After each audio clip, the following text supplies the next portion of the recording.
Hello നമസ്കാരം. എല്ലാവർക്കും ജാഷി വയനാട് സ്റ്റോറീസിലേക്ക് ഹൃദയപൂർവ്വം സ്വാഗതം. കേൾക്കൂ കേൾക്കൂ കേട്ടുകൊണ്ടേയിരിക്കൂ, ഞാനും നിങ്ങളും നമ്മുടെ കഥകളും. ഇന്നലെ ഒരു ദിവസം നമ്മുടെ കഥ ഉണ്ടായിരുന്നില്ല. അതിന് പകരം ഇന്ന് നമ്മൾ അതിൻ്റെ സമയം അല്പം കൂട്ടാൻ തന്നെയാണ് തീരുമാനം. എല്ലാവർക്കും ഒരിക്കൽ കൂടി നമ്മുടെ സൈക്ലോണിലേക്ക് സുസ്വാഗതം. അധ്യായം 12 ഒരിക്കൽ കൂടി എല്ലാവർക്കും സ്വാഗതം. നമ്മുടെ നോവലിലേക്ക് പോയാലോ? മണിമല SI ജെയിംസ് കുര്യൻ്റെ യൂണിഫോം വിയർപ്പിൽ കുതിർന്നു. പ്രതീക്ഷയ്ക്ക് എന്തെങ്കിലും വഴിയുണ്ടോ എന്നറിയാൻ അയാൾ ഹേമേന്ദ്രനെ നോക്കി. വല്ല കാര്യമുണ്ടോ അങ്കിളെ? ഒന്നുമില്ലെങ്കിലും നമ്മൾ റിലേറ്റീവ്സ് അല്ലേ, ആ ഒരു മിനിമം പരിഗണനയെങ്കിലും കാണിക്കണ്ടേ? ഇതൊരുമാതിരി കൊട്ടേഷൻ ഗുണ്ടകൾ പെരുമാറുന്ന പോലെ ആയിപ്പോയി. നമ്മളെല്ലാം ഒരു തറവാട്ടിലെ അംഗങ്ങളല്ലേ അങ്കിളെ? ആരും ശബ്ദിക്കുന്നില്ല. ഹേമേന്ദ്രൻ അമർഷം അടക്കി പിടിച്ചിരിക്കുകയാണെന്ന് തിരിച്ചറിയാം. ബാലമാമ ഇത്രയും പ്രായം ചെന്ന ആളല്ലേ. എൻ്റെ അച്ഛൻ്റെ അമ്മാവൻ എന്ന് പറയുമ്പോൾ എന്തുമാത്രം ബഹുമാനിക്കപ്പെടേണ്ട ആളാണ്, എന്തുമാത്രം പക്വതയും പാകതയും വേണ്ട ആളാണ്. എന്നിട്ട് ഈ റൗഡിത്തരങ്ങളൊക്കെ കൂട്ടുനിൽക്കുകയെന്ന് വെച്ചാൽ എന്ത് കഷ്ടം. വീട്ടിൽ കയറി വന്ന ബന്ധുവിന് അതിഥിയായി കാണുന്നതിന് പകരം ചീത്ത വിളിക്കുക, ഷർട്ടിന് കുത്തിപ്പിടിക്കുക, പോക്കറ്റ് വലിച്ചു കീറുക.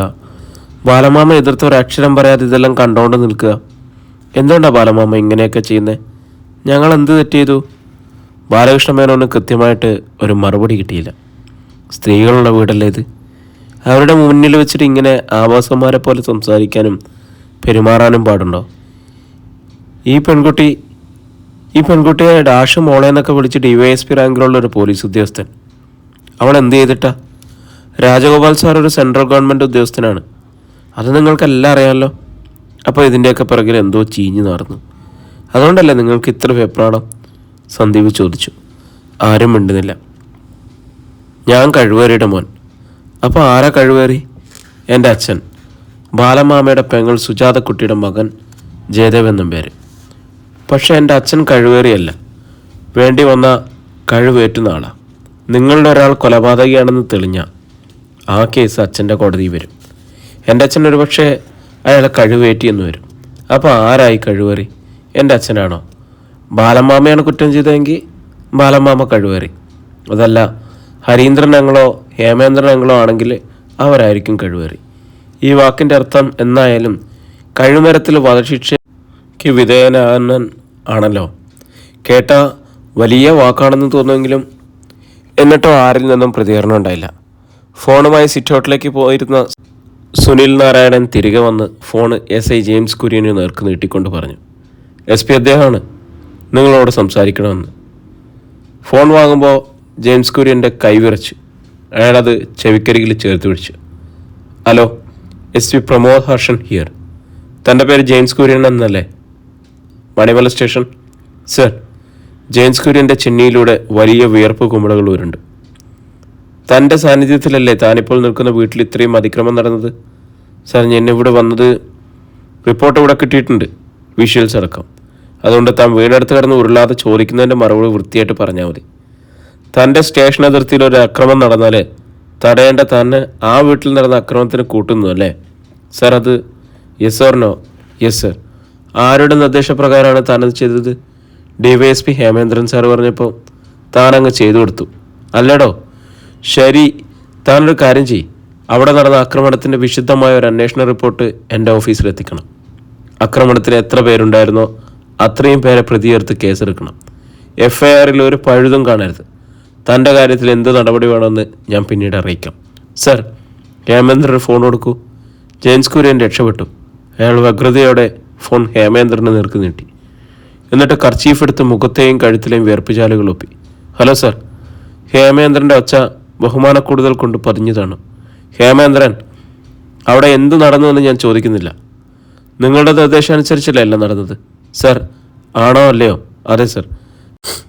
നിങ്ങൾ അവിടെ ആരെയെങ്കിലും ദേഹോപദ്രവം ഏൽപ്പിച്ചോ? ദേഹോപദ്രവം ചെയ്തില്ല സർ. ഷർട്ടിൽ പിടിച്ചു, അത്രയേ ഉള്ളൂ. ഒരാളുടെ ഷർട്ട് വലിച്ചു കീറിയോ? പിടിച്ചപ്പോൾ അത് കീറിപ്പോയി എന്നുള്ള സത്യമാണ്. ഓ, അങ്ങനെയാണല്ലേ. ഒരു വിസിറ്ററുടെ ഫോൺ വാങ്ങിച്ചപ്പോൾ അത് കയ്യിൽ നിന്ന് താഴെ വീണ് പോയിട്ടുണ്ടോ? ഉവ്വ് സർ. കയ്യിൽ നിന്ന് ഊർന്നു പോയതാണോ അതോ താനത് എറിഞ്ഞു തകർത്തതാണോ? സർ, പെട്ടെന്ന് ദേഷ്യം വന്നപ്പോൾ എറിഞ്ഞു എന്നുള്ളത് ശരിയാണ്. ഫോൺ തകർക്കണമെന്ന് ഞാൻ ഉദ്ദേശിച്ചില്ല. Well, good. ഫോൺ വർക്ക് ചെയ്യുന്നുണ്ടോ അതോ കുഴപ്പത്തിലെയോ? ഡിസ്പ്ലേ പോയിട്ടുണ്ടോ സർ? അതിൻ്റെ വില എന്താണെന്ന് വെച്ചാൽ അത് കൊടുക്കാൻ എന്തെങ്കിലും ബുദ്ധിമുട്ടുണ്ടോ? ഇല്ല സർ, കൊടുക്കാം. കീറിപ്പോയ ഷർട്ടിൻ്റെ കാര്യമോ? അതും പുതിയത് വാങ്ങിക്കൊടുക്കാം. അവർക്ക് തൃപ്തികരമായ വിധത്തിൽ ഈ 2 സംഗതികളും ചെയ്തു കൊടുത്തിട്ടേ താൻ അവിടുന്ന് പോകാവൂ. സർ, ചെയ്തു കൊടുക്കാം. ഇനി അടുത്ത പോയിന്റിലേക്ക് വരാം. സർ, ഹേമേന്ദ്രൻ വിനീതനായി നിന്നു. നിങ്ങളുടെ ആളുകൾ ആ വീട്ടിലെ വിസിറ്റേഴ്സിൻ്റെ കാറ് തല്ലി തകർത്തു. നിങ്ങളുടെ ഓണർഷിപ്പിലുള്ള കാറ് വേറെ ഏതാ അവിടെ ഉള്ളത്? ഫോർച്യൂണർ ഉണ്ട് സർ. ആ കാറ് നിങ്ങൾ എറണാകുളത്തു നിന്ന് വന്നവർക്ക് കൊടുക്കണം. അവർക്ക് സഞ്ചരിക്കണ്ടേ? എന്നിട്ട് തല്ലിപ്പൊളിച്ച കാറ് വർക്ക്ഷോപ്പിൽ എത്തിച്ചിട്ട് അതിൻ്റെ അടിച്ചു തകർത്ത ചില്ലുകൾ മാറ്റി പുതിയതിട്ടിട്ട് കംപ്ലൈൻറ്റ് പാച്ച് വർക്ക് പെയിൻറ്റിങ് നടത്തി കുത്തിക്കീറിയ ടയറുകൾക്ക് പകരം പുതിയത് വാങ്ങിയിട്ട് ഓടിച്ച് എറണാകുളത്ത് അതിൻ്റെ ഓണറുടെ വീട്ടിൽ കൊണ്ടുപോയി കൊടുക്കണം. എന്നിട്ടേ താനിപ്പോൾ കൈമാറുന്ന തൻ്റെ കാറ് തിരിച്ചെടുത്തുകൊണ്ട് പോരാവൂ. പറ്റില്ലേ? ചെയ്യാൻ സർ. ബാക്കി വകുപ്പുപര നടപടിയൊക്കെ പുറകെ വന്നോളൂ. താൻ ഫോർച്യൂണറിൻ്റെ കീയും ഈ ഫോണും കൂടി സുനിലിൻ്റെ കയ്യിലേക്ക് കൊടുക്കുക. സർ. ഹേമേന്ദ്രൻ ഫോണ് സുനിൽ നാരായണന് കൈമാറി. ഹരീന്ദ്രൻ്റെ കയ്യിൽ നിന്നും ഫോർച്യൂണർ കാറിൻ്റെ കീ വാങ്ങി അത് സുനിലിനെ ഏൽപ്പിച്ചു. സുനിൽ കാറിൻ്റെ കീ എറണാകുളത്തു നിന്ന് വന്നവരെ ഏൽപ്പിക്കണം. അവരാ വണ്ടി കൊണ്ടുപോകും. തടസ്സമൊന്നും ഉണ്ടാകരുത്. Yes sir. Phone James Kurian കൊടുക്ക്. സുനിൽ നാരായണൻ മണിമല എസ്.ഐക്ക് ഫോൺ കൈമാറി. സർ. ജെയിംസ് കുര്യൻ അറ്റൻഷനായി. തല്ലിത്താർത്ത കാറ് റിപ്പയറിങ്ങിന് കയറ്റാൻ ഹേമേന്ദ്രനോട് പറഞ്ഞിട്ടുണ്ട്. തനിക്കാണ് അതിൻ്റെ മേൽനോട്ടം. കംപ്ലീറ്റ് റിപ്പയറിങ് കഴിച്ച് കാർ എറണാകുളത്ത് എത്തിച്ചു കൊടുക്കാൻ താനും പോകണം. കാറ് തൃപ്തിയോടെ കൈപ്പറ്റി എന്നൊരു റിസീവിംഗ് ലെറ്റർ കാർ ഓണറുടെ കയ്യിൽ നിന്ന് വാങ്ങി വെക്കണം. പറഞ്ഞതെല്ലാം തനിക്ക് മനസ്സിലായോ? സാർ, മനസ്സിലായി. വിസിറ്റിങ്ങിന് വന്നവർക്ക് ആ വീട്ടുകാരോട് എന്തെങ്കിലും ചോദിക്കാനോ പറയാനോ ഉണ്ടെങ്കിൽ അതിനുശേഷം മാത്രമേ ഇപ്പോൾ അവിടെ ഉള്ളവർ പോകാവൂ. ഓക്കെ. സുനിലിന് ഫോൺ കൊടുക്കൂ. എസ്.ഐ സുനിൽ നാരായണന് ഫോണ് കൈമാറി. അയാൾ അതുമായി സിറ്റ് ഔട്ടിലേക്ക് ഇറങ്ങിപ്പോയി. അല്പം കഴിഞ്ഞ് ലിവിംഗ് റൂമിലേക്ക് തിരികെ വന്ന് സന്ദീപിനോട് പറഞ്ഞു, എന്തെങ്കിലും അറിയാനുണ്ടെങ്കിൽ വീട്ടുകാരോട് ചോദിച്ചറിഞ്ഞോളാൻ SP അനുവാദം തന്നിട്ടുണ്ട്. Thank you sir. സുനിലിന് നന്ദി പറഞ്ഞ ശേഷം സന്ദീപ് ജഗന്നാഥക്കുറുപ്പിൻ്റെ മുന്നിലേക്ക് വന്നു. മാളവിക ഇപ്പോൾ എവിടെയുണ്ട്? വേറൊന്നും ചോദിക്കാനില്ല. എനിക്കറിയില്ല. ജഗന്നാഥക്കുറുപ്പിൻ്റെ മറുപടി ടേപ്പ് ചെയ്ത് വെച്ചതുപോലെ പെട്ടെന്ന് വന്നു. ബാലമാമയ്ക്കറിയാമോ? ഇല്ല. ഹരീന്ദ്രൻ അങ്കിൾ, നിങ്ങളുടെ അനുജത്തിയാണല്ലോ മാളു. അവരിപ്പോൾ എവിടെയാണെന്ന് നിങ്ങൾ അറിയേണ്ടതല്ലേ? എനിക്കറിഞ്ഞുകൂടാ. ഹരീന്ദ്രനും കൈമലർത്തി. അനന്തരം സന്ദീപ് മല്ലികച്ചിറ്റയുടെ മുന്നിലേക്ക് ചെന്നു. മല്ലികച്ചിറ്റയെന്ന് അച്ഛൻ വിളിക്കുന്നത് കേട്ട് ശീലിച്ചതാ. അച്ഛൻ്റെ അമ്മയുടെ അനുജത്തി എന്ന് പറയുമ്പോൾ ഞാൻ വിളിക്കേണ്ട സല്യൂട്ടേഷൻ ഇല്ലേ അത്? എന്നാലും അങ്ങനെ വിളിക്കുമ്പോഴാണ് അടുപ്പക്കൂടുതൽ. മല്ലികച്ചിറ്റയ്ക്ക് അറിയോ മാളവിക എവിടെയാണെന്ന്? ഇവർക്കൊക്കെ അറിയാവുന്ന പോലെ എനിക്കും അറിയൂ. മല്ലികച്ചിറ്റയ്ക്ക് അറിയാവുന്നത് എന്താ? അത് പറഞ്ഞാൽ മതി. നീ എന്തിനാ എന്നെ ചോദ്യം ചെയ്യാൻ വന്നിരിക്കുന്നേ? അതിൻ്റെ ആവശ്യം എന്താ നിനക്ക്? ആവശ്യമുണ്ട്. ആവശ്യമില്ലെങ്കിൽ ഞാനിതിൽ ഇടപെടാൻ വരില്ലല്ലോ. ആവശ്യം എന്താണെന്ന് പിന്നീട് പറയാം. സന്ദീപിൻ്റെ സ്വരം പരുഷമായി. എനിക്ക് നിന്നോടൊന്നും പറയേണ്ട കാര്യമില്ല. പോലീസിനെ കൊണ്ട് ചോദിപ്പിക്കണ്ടല്ലോ എന്ന് വിചാരിച്ചാണ് ഞാൻ ചോദിക്കുന്നത്. പോലീസ് ചോദിച്ചാലേ മറുപടി പറയൂ എന്ന് നിർബന്ധമുണ്ടോ? മല്ലികച്ചിറ്റ കൺചിമ്മി അവരെ ഭർത്താവിനെയും മകനെയും നോക്കി. അമ്മയ്ക്കറിയാവുന്നത് പറഞ്ഞാൽ മതി, ഹരീന്ദ്രൻ നിർദ്ദേശം നൽകി. അത്രേ ഞാനും പറഞ്ഞുള്ളൂ. സന്ദീപ് മല്ലികച്ചിറ്റയെ നോക്കി കാതോർത്ത് നിന്നു. 10-22 വർഷം മുമ്പ് അവൾ ഈ വീട്ടിൽ നിന്ന് ഇറങ്ങിപ്പോയതാ. പിന്നീട് തിരിച്ചു വന്നിട്ടില്ല. ഒരു ബസ് കണ്ടക്ടറുടെ കൂടെ ജീവിച്ചിരിക്കുന്നുണ്ടെന്ന് കേട്ടായിരുന്നു. മല്ലികച്ചിറ്റ വേഗം മകളുടെ കഥ പറഞ്ഞു തീർത്തു. മല്ലികച്ചിറ്റയുടെ മകൾ തന്നെയല്ലേ? അത് വഴിയിൽ നിന്ന് പെറുക്കിയെടുത്തൊന്നല്ലോ. മാളവിക ഇപ്പോൾ ജീവിച്ചിരിപ്പുണ്ടോ ഇല്ലയോ? പുകഞ്ഞ കൊള്ളി പുറത്തുനിന്ന് പറഞ്ഞ് വിട്ടുകളഞ്ഞതാ അവളെ. പിന്നെ അവളെപ്പറ്റി അന്വേഷിക്കേണ്ട കാര്യമില്ല, മല്ലികച്ചിറ്റ പറഞ്ഞു. കഴിഞ്ഞ 22 വർഷമായിട്ട് മകളെപ്പറ്റി അറിയാനും അന്വേഷിക്കാനും താല്പര്യം വരാത്ത ഒരമ്മ. മനസ്സ് വെറും മനസ്സല്ല, കാര്യം ഇരുമ്പ് തന്നെയാണ്. ഞങ്ങളുടെ അഭിമാനം നശിപ്പിച്ചുള്ള ഞങ്ങൾക്കും വേണ്ട. അതുകൊണ്ടാണ് ഈ വീട്ടിലെല്ലാവരും മാളവിയെ അങ്ങനെ ഉപേക്ഷിച്ച് കളഞ്ഞു. ഞങ്ങളാരും പിന്നീട് അവളുടെ പുറകെ പോയിട്ടില്ല. എവിടെയെങ്കിലും പോയി ജീവിക്കട്ടെ. അങ്ങനെ വെറുതെ പറഞ്ഞാൽ മതിയോ? ജീവിച്ചിരിപ്പുണ്ടോയെന്ന് നമ്മൾ അറിയണ്ടേ? സ്വീകരിക്കുകയും സ്നേഹിക്കുകയും ഒന്നും വേണ്ട. പെറ്റ വയറിനൊരു പെടച്ചിലില്ലേ? മകൾ ജീവനോടെ ഉണ്ടോ ഇല്ലോ എന്നറിയാൻ സന്ദീപ് ചോദിച്ചു. ഇടുക്കിയിലോ മറ്റോ ഉണ്ടെന്നാണ് കേട്ടത്. ഇടുക്കിയിലെവിടെയാ? അതറിഞ്ഞുകൂടാ. ഇടുക്കിയിലുണ്ടെന്ന് ആര് പറഞ്ഞു? ഹരി. മല്ലിക ചിറ്റ മകനെ ഒന്ന് നോക്കി. ഇടുക്കിയിൽ എവിടെയുണ്ടെന്ന് ചോദിച്ചില്ലേ? ഇല്ല, എനിക്കവിടുത്തെ സ്ഥലങ്ങളൊന്നും അറിഞ്ഞുകൂടാ. എവിടെയാണ് അങ്കിളെ ഇടുക്കിയിൽ? സന്ദീപ് ഹരീന്ദ്രനോട് ചോദിച്ചു. അതൊന്നും ഞങ്ങൾക്കറിയില്ല, പറഞ്ഞു കേട്ടതാ. ആര് പറഞ്ഞു? ആരോ പറഞ്ഞു, ഓർമ്മയില്ല. എന്ന് പറഞ്ഞു?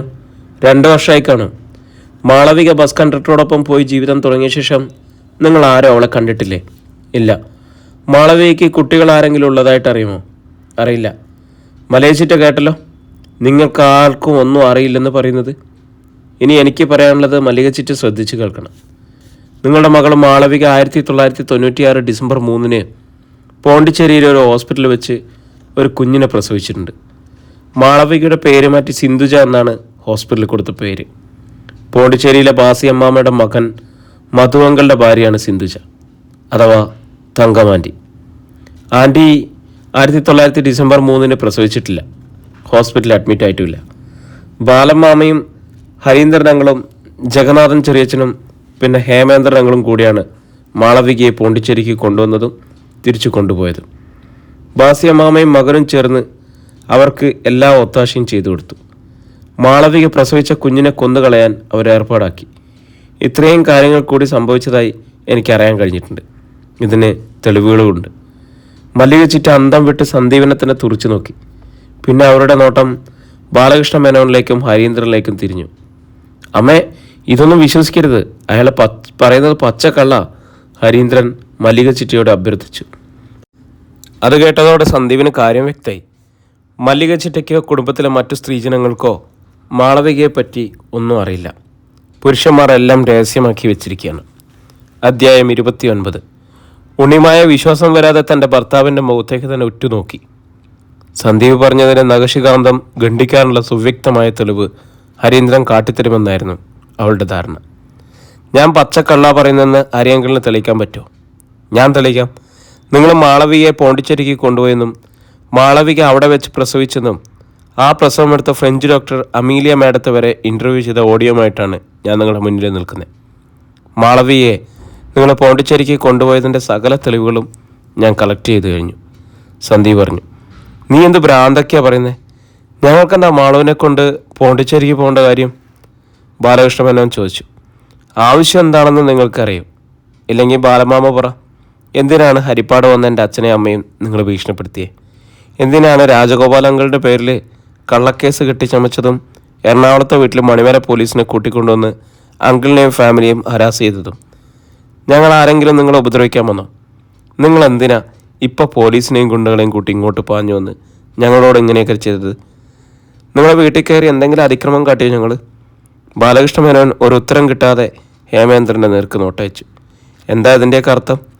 ഞാൻ പോണ്ടിച്ചേരി ക്ലൂണി ഹോസ്പിറ്റലിൽ പോയി മാളവിക പ്രസവിച്ച പെൺകുട്ടിയെപ്പറ്റി അന്വേഷിച്ചത് മുതൽക്ക് ബാസി അമ്മാമ്മയ്ക്കും ഫാമിലിക്കും ഞാൻ നോട്ടപ്പുള്ളിയായി. ഞങ്ങൾക്ക് വിവരം തന്ന നേഴ്സിനെയും കുട്ടി രായ്ക്ക് രാമാനം ഞങ്ങൾ പോണ്ടിച്ചേരിയിൽ നിന്ന് ഓടി രക്ഷപ്പെടുകയാണ് ചെയ്തത്.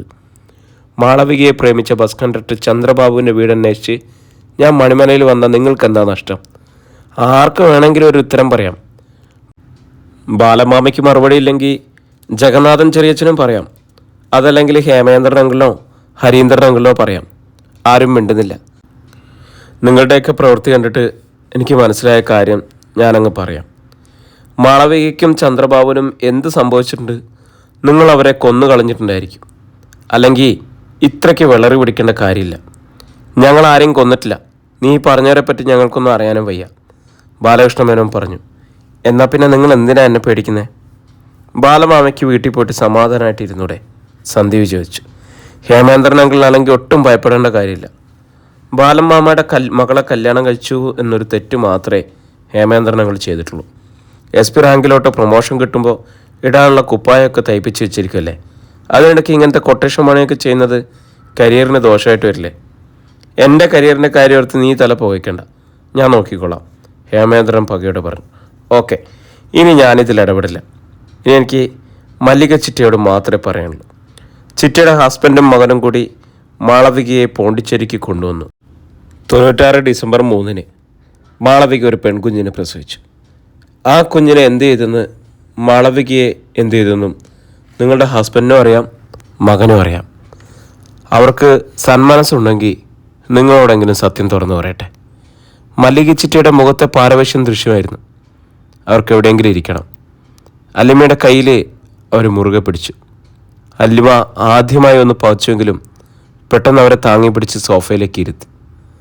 അറിയാവുന്നത്രയും വിവരങ്ങൾ നിങ്ങളോട് പറയാനും നിങ്ങൾക്ക് എന്തെങ്കിലും പറയാനുണ്ടെങ്കിൽ അത് കേൾക്കാനും വേണ്ടി വന്നതാ. ഇനി ഞങ്ങൾ തിരിച്ചു പോവുക. സന്ദീപ് പറഞ്ഞു നിർത്ത്. Manimala station house officer James കുര്യനുമായി കിഷോർ സിറ്റൗട്ടിൽ വന്ന് സംസാരിക്കുന്നുണ്ടായിരുന്നു. തൻ്റെ മൊബൈലിൻ്റെ വിലയും മോഡലും എല്ലാം കിഷോർ SIക്ക് കുറിച്ചു കൊടുത്തു. തിരിച്ചു പോകുമ്പോൾ പൊൻകുന്നത്ത് വെച്ച് പുതിയ മൊബൈൽ വാങ്ങിക്കൊടുക്കാമെന്ന് ജെയിംസ് കുര്യൻ സമ്മതിച്ചു.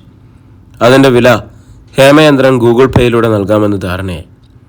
ടൊയോട്ട ഫോർച്യൂണിൽ വെച്ചിരുന്ന സാധനങ്ങളും മറ്റും നീക്കം ചെയ്ത ശേഷം സുനിൽ നാരായണൻ അതിൻ്റെ കീ സന്ദീപിന് കൈമാറി. ഞങ്ങളുടെ കാറ് റിപ്പയർ ചെയ്തെടുക്കാൻ എത്ര സമയമെടുക്കും? സന്ദീപ് ചോദിച്ചു. അറിയില്ല, സർവീസ് സെൻറ്ററിൽ ചോദിക്കണം, SI പറഞ്ഞു. ഷർട്ടിൻ്റെ കാര്യത്തിൽ കൂടി തീരുമാനമായ ഞങ്ങൾക്ക് പോകാം, കിഷോർ പറഞ്ഞു. സൈസും ഡിസൈനും വിലയൊക്കെ പറഞ്ഞാൽ ഇപ്പം തന്നെ ഷർട്ട് വാങ്ങിച്ചെത്തിക്കാം. ജെയിംസ് കുര്യൻ എന്ത് സഹായം ചെയ്യാനും സന്നദ്ധനായി നിന്നു. രാജഗോപാൽ തൻ്റെ ഷർട്ടിൻ്റെ അളവ് SIയോട് പറഞ്ഞു. 42 സൈസ്, 950 മറ്റോ ആയിരുന്നു അതിൻ്റെ വില. ജെയിംസ് കുര്യൻ അപ്പം തന്നെ രാജഗോപാലിനെയും ജീപ്പിൽ കയറ്റി മണിമല ടൗണിലേക്ക് പോയി. കിഷോറും സന്ദീപും കൂടി തകർന്ന കാറിലുണ്ടായിരുന്ന തങ്ങളുടെ ലഗേജും മറ്റു സാധനങ്ങളും എടുത്ത് ബാലകൃഷ്ണ മേനോൻ്റെ ഫോർച്യൂണറിലേക്ക് മാറ്റി. അരമണിക്കൂറിനുള്ളിൽ പോലീസ് ജീപ്പ് തിരിച്ചെത്തി. പുതിയ ഷർട്ടണിഞ്ഞ് രാജഗോപാൽ ജീപ്പിൽ നിന്ന് ഇറങ്ങി. അങ്ങനെ ഷർട്ട് കൊള്ളാം, നല്ല സെലക്ഷൻ, കിഷോർ പറഞ്ഞു. നമ്മുടെ SI ആണ് സെലക്ട് ചെയ്തത്. ഇത് മതിയോ എന്ന് ചോദിച്ചു. ഞാൻ സമ്മതിച്ചു, രാജഗോപാൽ പറഞ്ഞു. എറണാകുളത്തുനിന്ന് വന്നവർ തിരിച്ചു പോകാൻ തയ്യാറായി. SI ജെയിംസ് കുര്യൻ ഫോൺ വാങ്ങിക്കൊടുക്കാൻ വേണ്ടി പൊൻകുന്നം വരെ അവരോടൊപ്പം ചെല്ലാമെന്നേറ്റു. അല്ലിമ പോകാൻ നേരം മല്ലിക ചിറ്റയോടും ഉണ്ണിമായയോടും യാത്ര പറഞ്ഞു. ഹരീന്ദ്രൻ്റെ ബുദ്ധിമാന്ദ്യമുള്ള മകൻ ഉണ്ണി കാറിനരികിൽ വരെ അല്ലിമയെ അനുഗമിച്ചു. അവൻ്റേതായ ഭാഷയിൽ അവളോട് സംസാരിച്ചു. ഇനിയും വരണമെന്ന് അഭ്യർത്ഥിച്ചു. സന്ദീപും സംഘവും പോലീസ് ജീപ്പിന് പിന്നാലെ പൊൻകുന്നത്തേക്ക് പോയി. അവർ പോയി കഴിഞ്ഞപ്പോൾ ബാലകൃഷ്ണ മേനോൻ ഹേമേന്ദ്രനോട് ചോദിച്ചു. ഇതിപ്പോൾ വലിയ പ്രശ്നമായിട്ട് വരുമോ ഹേമേന്ദ്ര? എന്ത് പ്രശ്നം? അവൻ വേറെ ഉമ്മാക്കി എണ്ണി പേടിപ്പിക്കുമല്ലേ. നിന്റെ പ്രമോഷനൊക്കെ ഇത് ബാധിക്കുമോ? ആലുവ റൂറൽ SPയുടെ മുന്നിൽ നീയും നോട്ടപ്പുള്ളിയായി. കോട്ടയം SPയുടെ മുന്നിലും കുഴപ്പക്കാരനായി. ഇതൊക്കെ നിന്റെ സർവീസിനെ ബാധിക്കില്ലേ? അച്ഛൻ അത് ചിന്തിച്ച് തലപ്പുണ്ടാക്കണ്ട. SP അല്ല ഡിസ്പ്യൂട്ട് ഡിപ്പാർട്ട്മെൻറ്റിലെ അവസാന വാക്ക്. അതിൻ്റെ മുകളിൽ DIG ഉണ്ട്, IG ഉണ്ട്, DGP ഉണ്ട്, ആഭ്യന്തര വകുപ്പ് സെക്രട്ടറി ഉണ്ട്, ഹോം മിനിസ്റ്റർ ഉണ്ട്. 1-2 SPമാർ വിചാരിച്ചാൽ എന്നെ ഒരു ചുക്കും ചെയ്യാൻ പറ്റില്ല. ഇതിനൊക്കെ പുറമെ പോലീസ് അസോസിയേഷൻ ഉണ്ട്. വേറെ എന്തെങ്കിലും കുഴപ്പം അവനുണ്ടാക്കിയാലോ? അവനൊരു പത്രക്കാരനല്ലേ, മറ്റാരാണെങ്കിലും വേണ്ടില്ല. അവൻ എന്തൊലത്താനാ? അച്ഛൻ എന്തിനാ പേടിക്കുന്നത്? ഹോം മിനിസ്റ്ററിൽ എന്നെ ഹെൽപ്പ് ചെയ്യാൻ ആളുണ്ട്. അവനാണ് സൂക്ഷിക്കേണ്ടത്. വലിയ എക്സ്ക്ലൂസീവ് സ്റ്റോറി തേടി ഇറങ്ങിയ പല റിപ്പോർട്ടർമാരും കാറിടിച്ചും ലോറിയിടിച്ചും ബൈക്ക് ആക്സിഡൻറ്റിൽ പെട്ടും മരിച്ചു പോയിട്ടുണ്ട്, ഹേമേന്ദ്രൻ കൂസലന്നെ പറഞ്ഞു. അവനൊരു ജഡ്ജിയുടെ മകനാണെന്ന് കൂടി നീ ഓർക്കണം. എൻ്റെ പെങ്ങളുടെ മകനാണ് അവൻ്റെ അച്ഛൻ. ബന്ധങ്ങളൊക്കെ അച്ഛൻ തൽക്കാലത്തേക്ക് മറന്നേക്കണം. നമുക്ക് തടസ്സങ്ങളില്ലാതെ ജീവിക്കണ്ടേ? ജഡ്ജിമാർ സുരക്ഷിതരാണെന്ന് അച്ഛൻ്റെ വിചാരം? അവർക്കും അപ്രതീക്ഷിതമായിട്ട് മരണം സംഭവിക്കാറുണ്ട്. ബാലകൃഷ്ണ മേനോൻ തൻ്റെ മകളുടെ ഭർത്താവിൻ്റെ കണ്ണുകളിലേക്ക് തെല്ല് ഉൾഭീതിയോടെ നോക്കി നിന്നു. അവൻ അവൻ്റെ വഴിക്ക് നീങ്ങട്ടെ അച്ഛ, ഞാൻ എൻ്റെ വഴിക്ക് നീങ്ങാം. തമ്മിൽ കണ്ടുമുട്ടുന്നില്ലെങ്കിൽ അവന് നല്ലത്. മണിമല പോലീസിന് നമ്മുടെ കൂടെ നിൽക്കില്ലെന്ന് ഓർത്തോണം.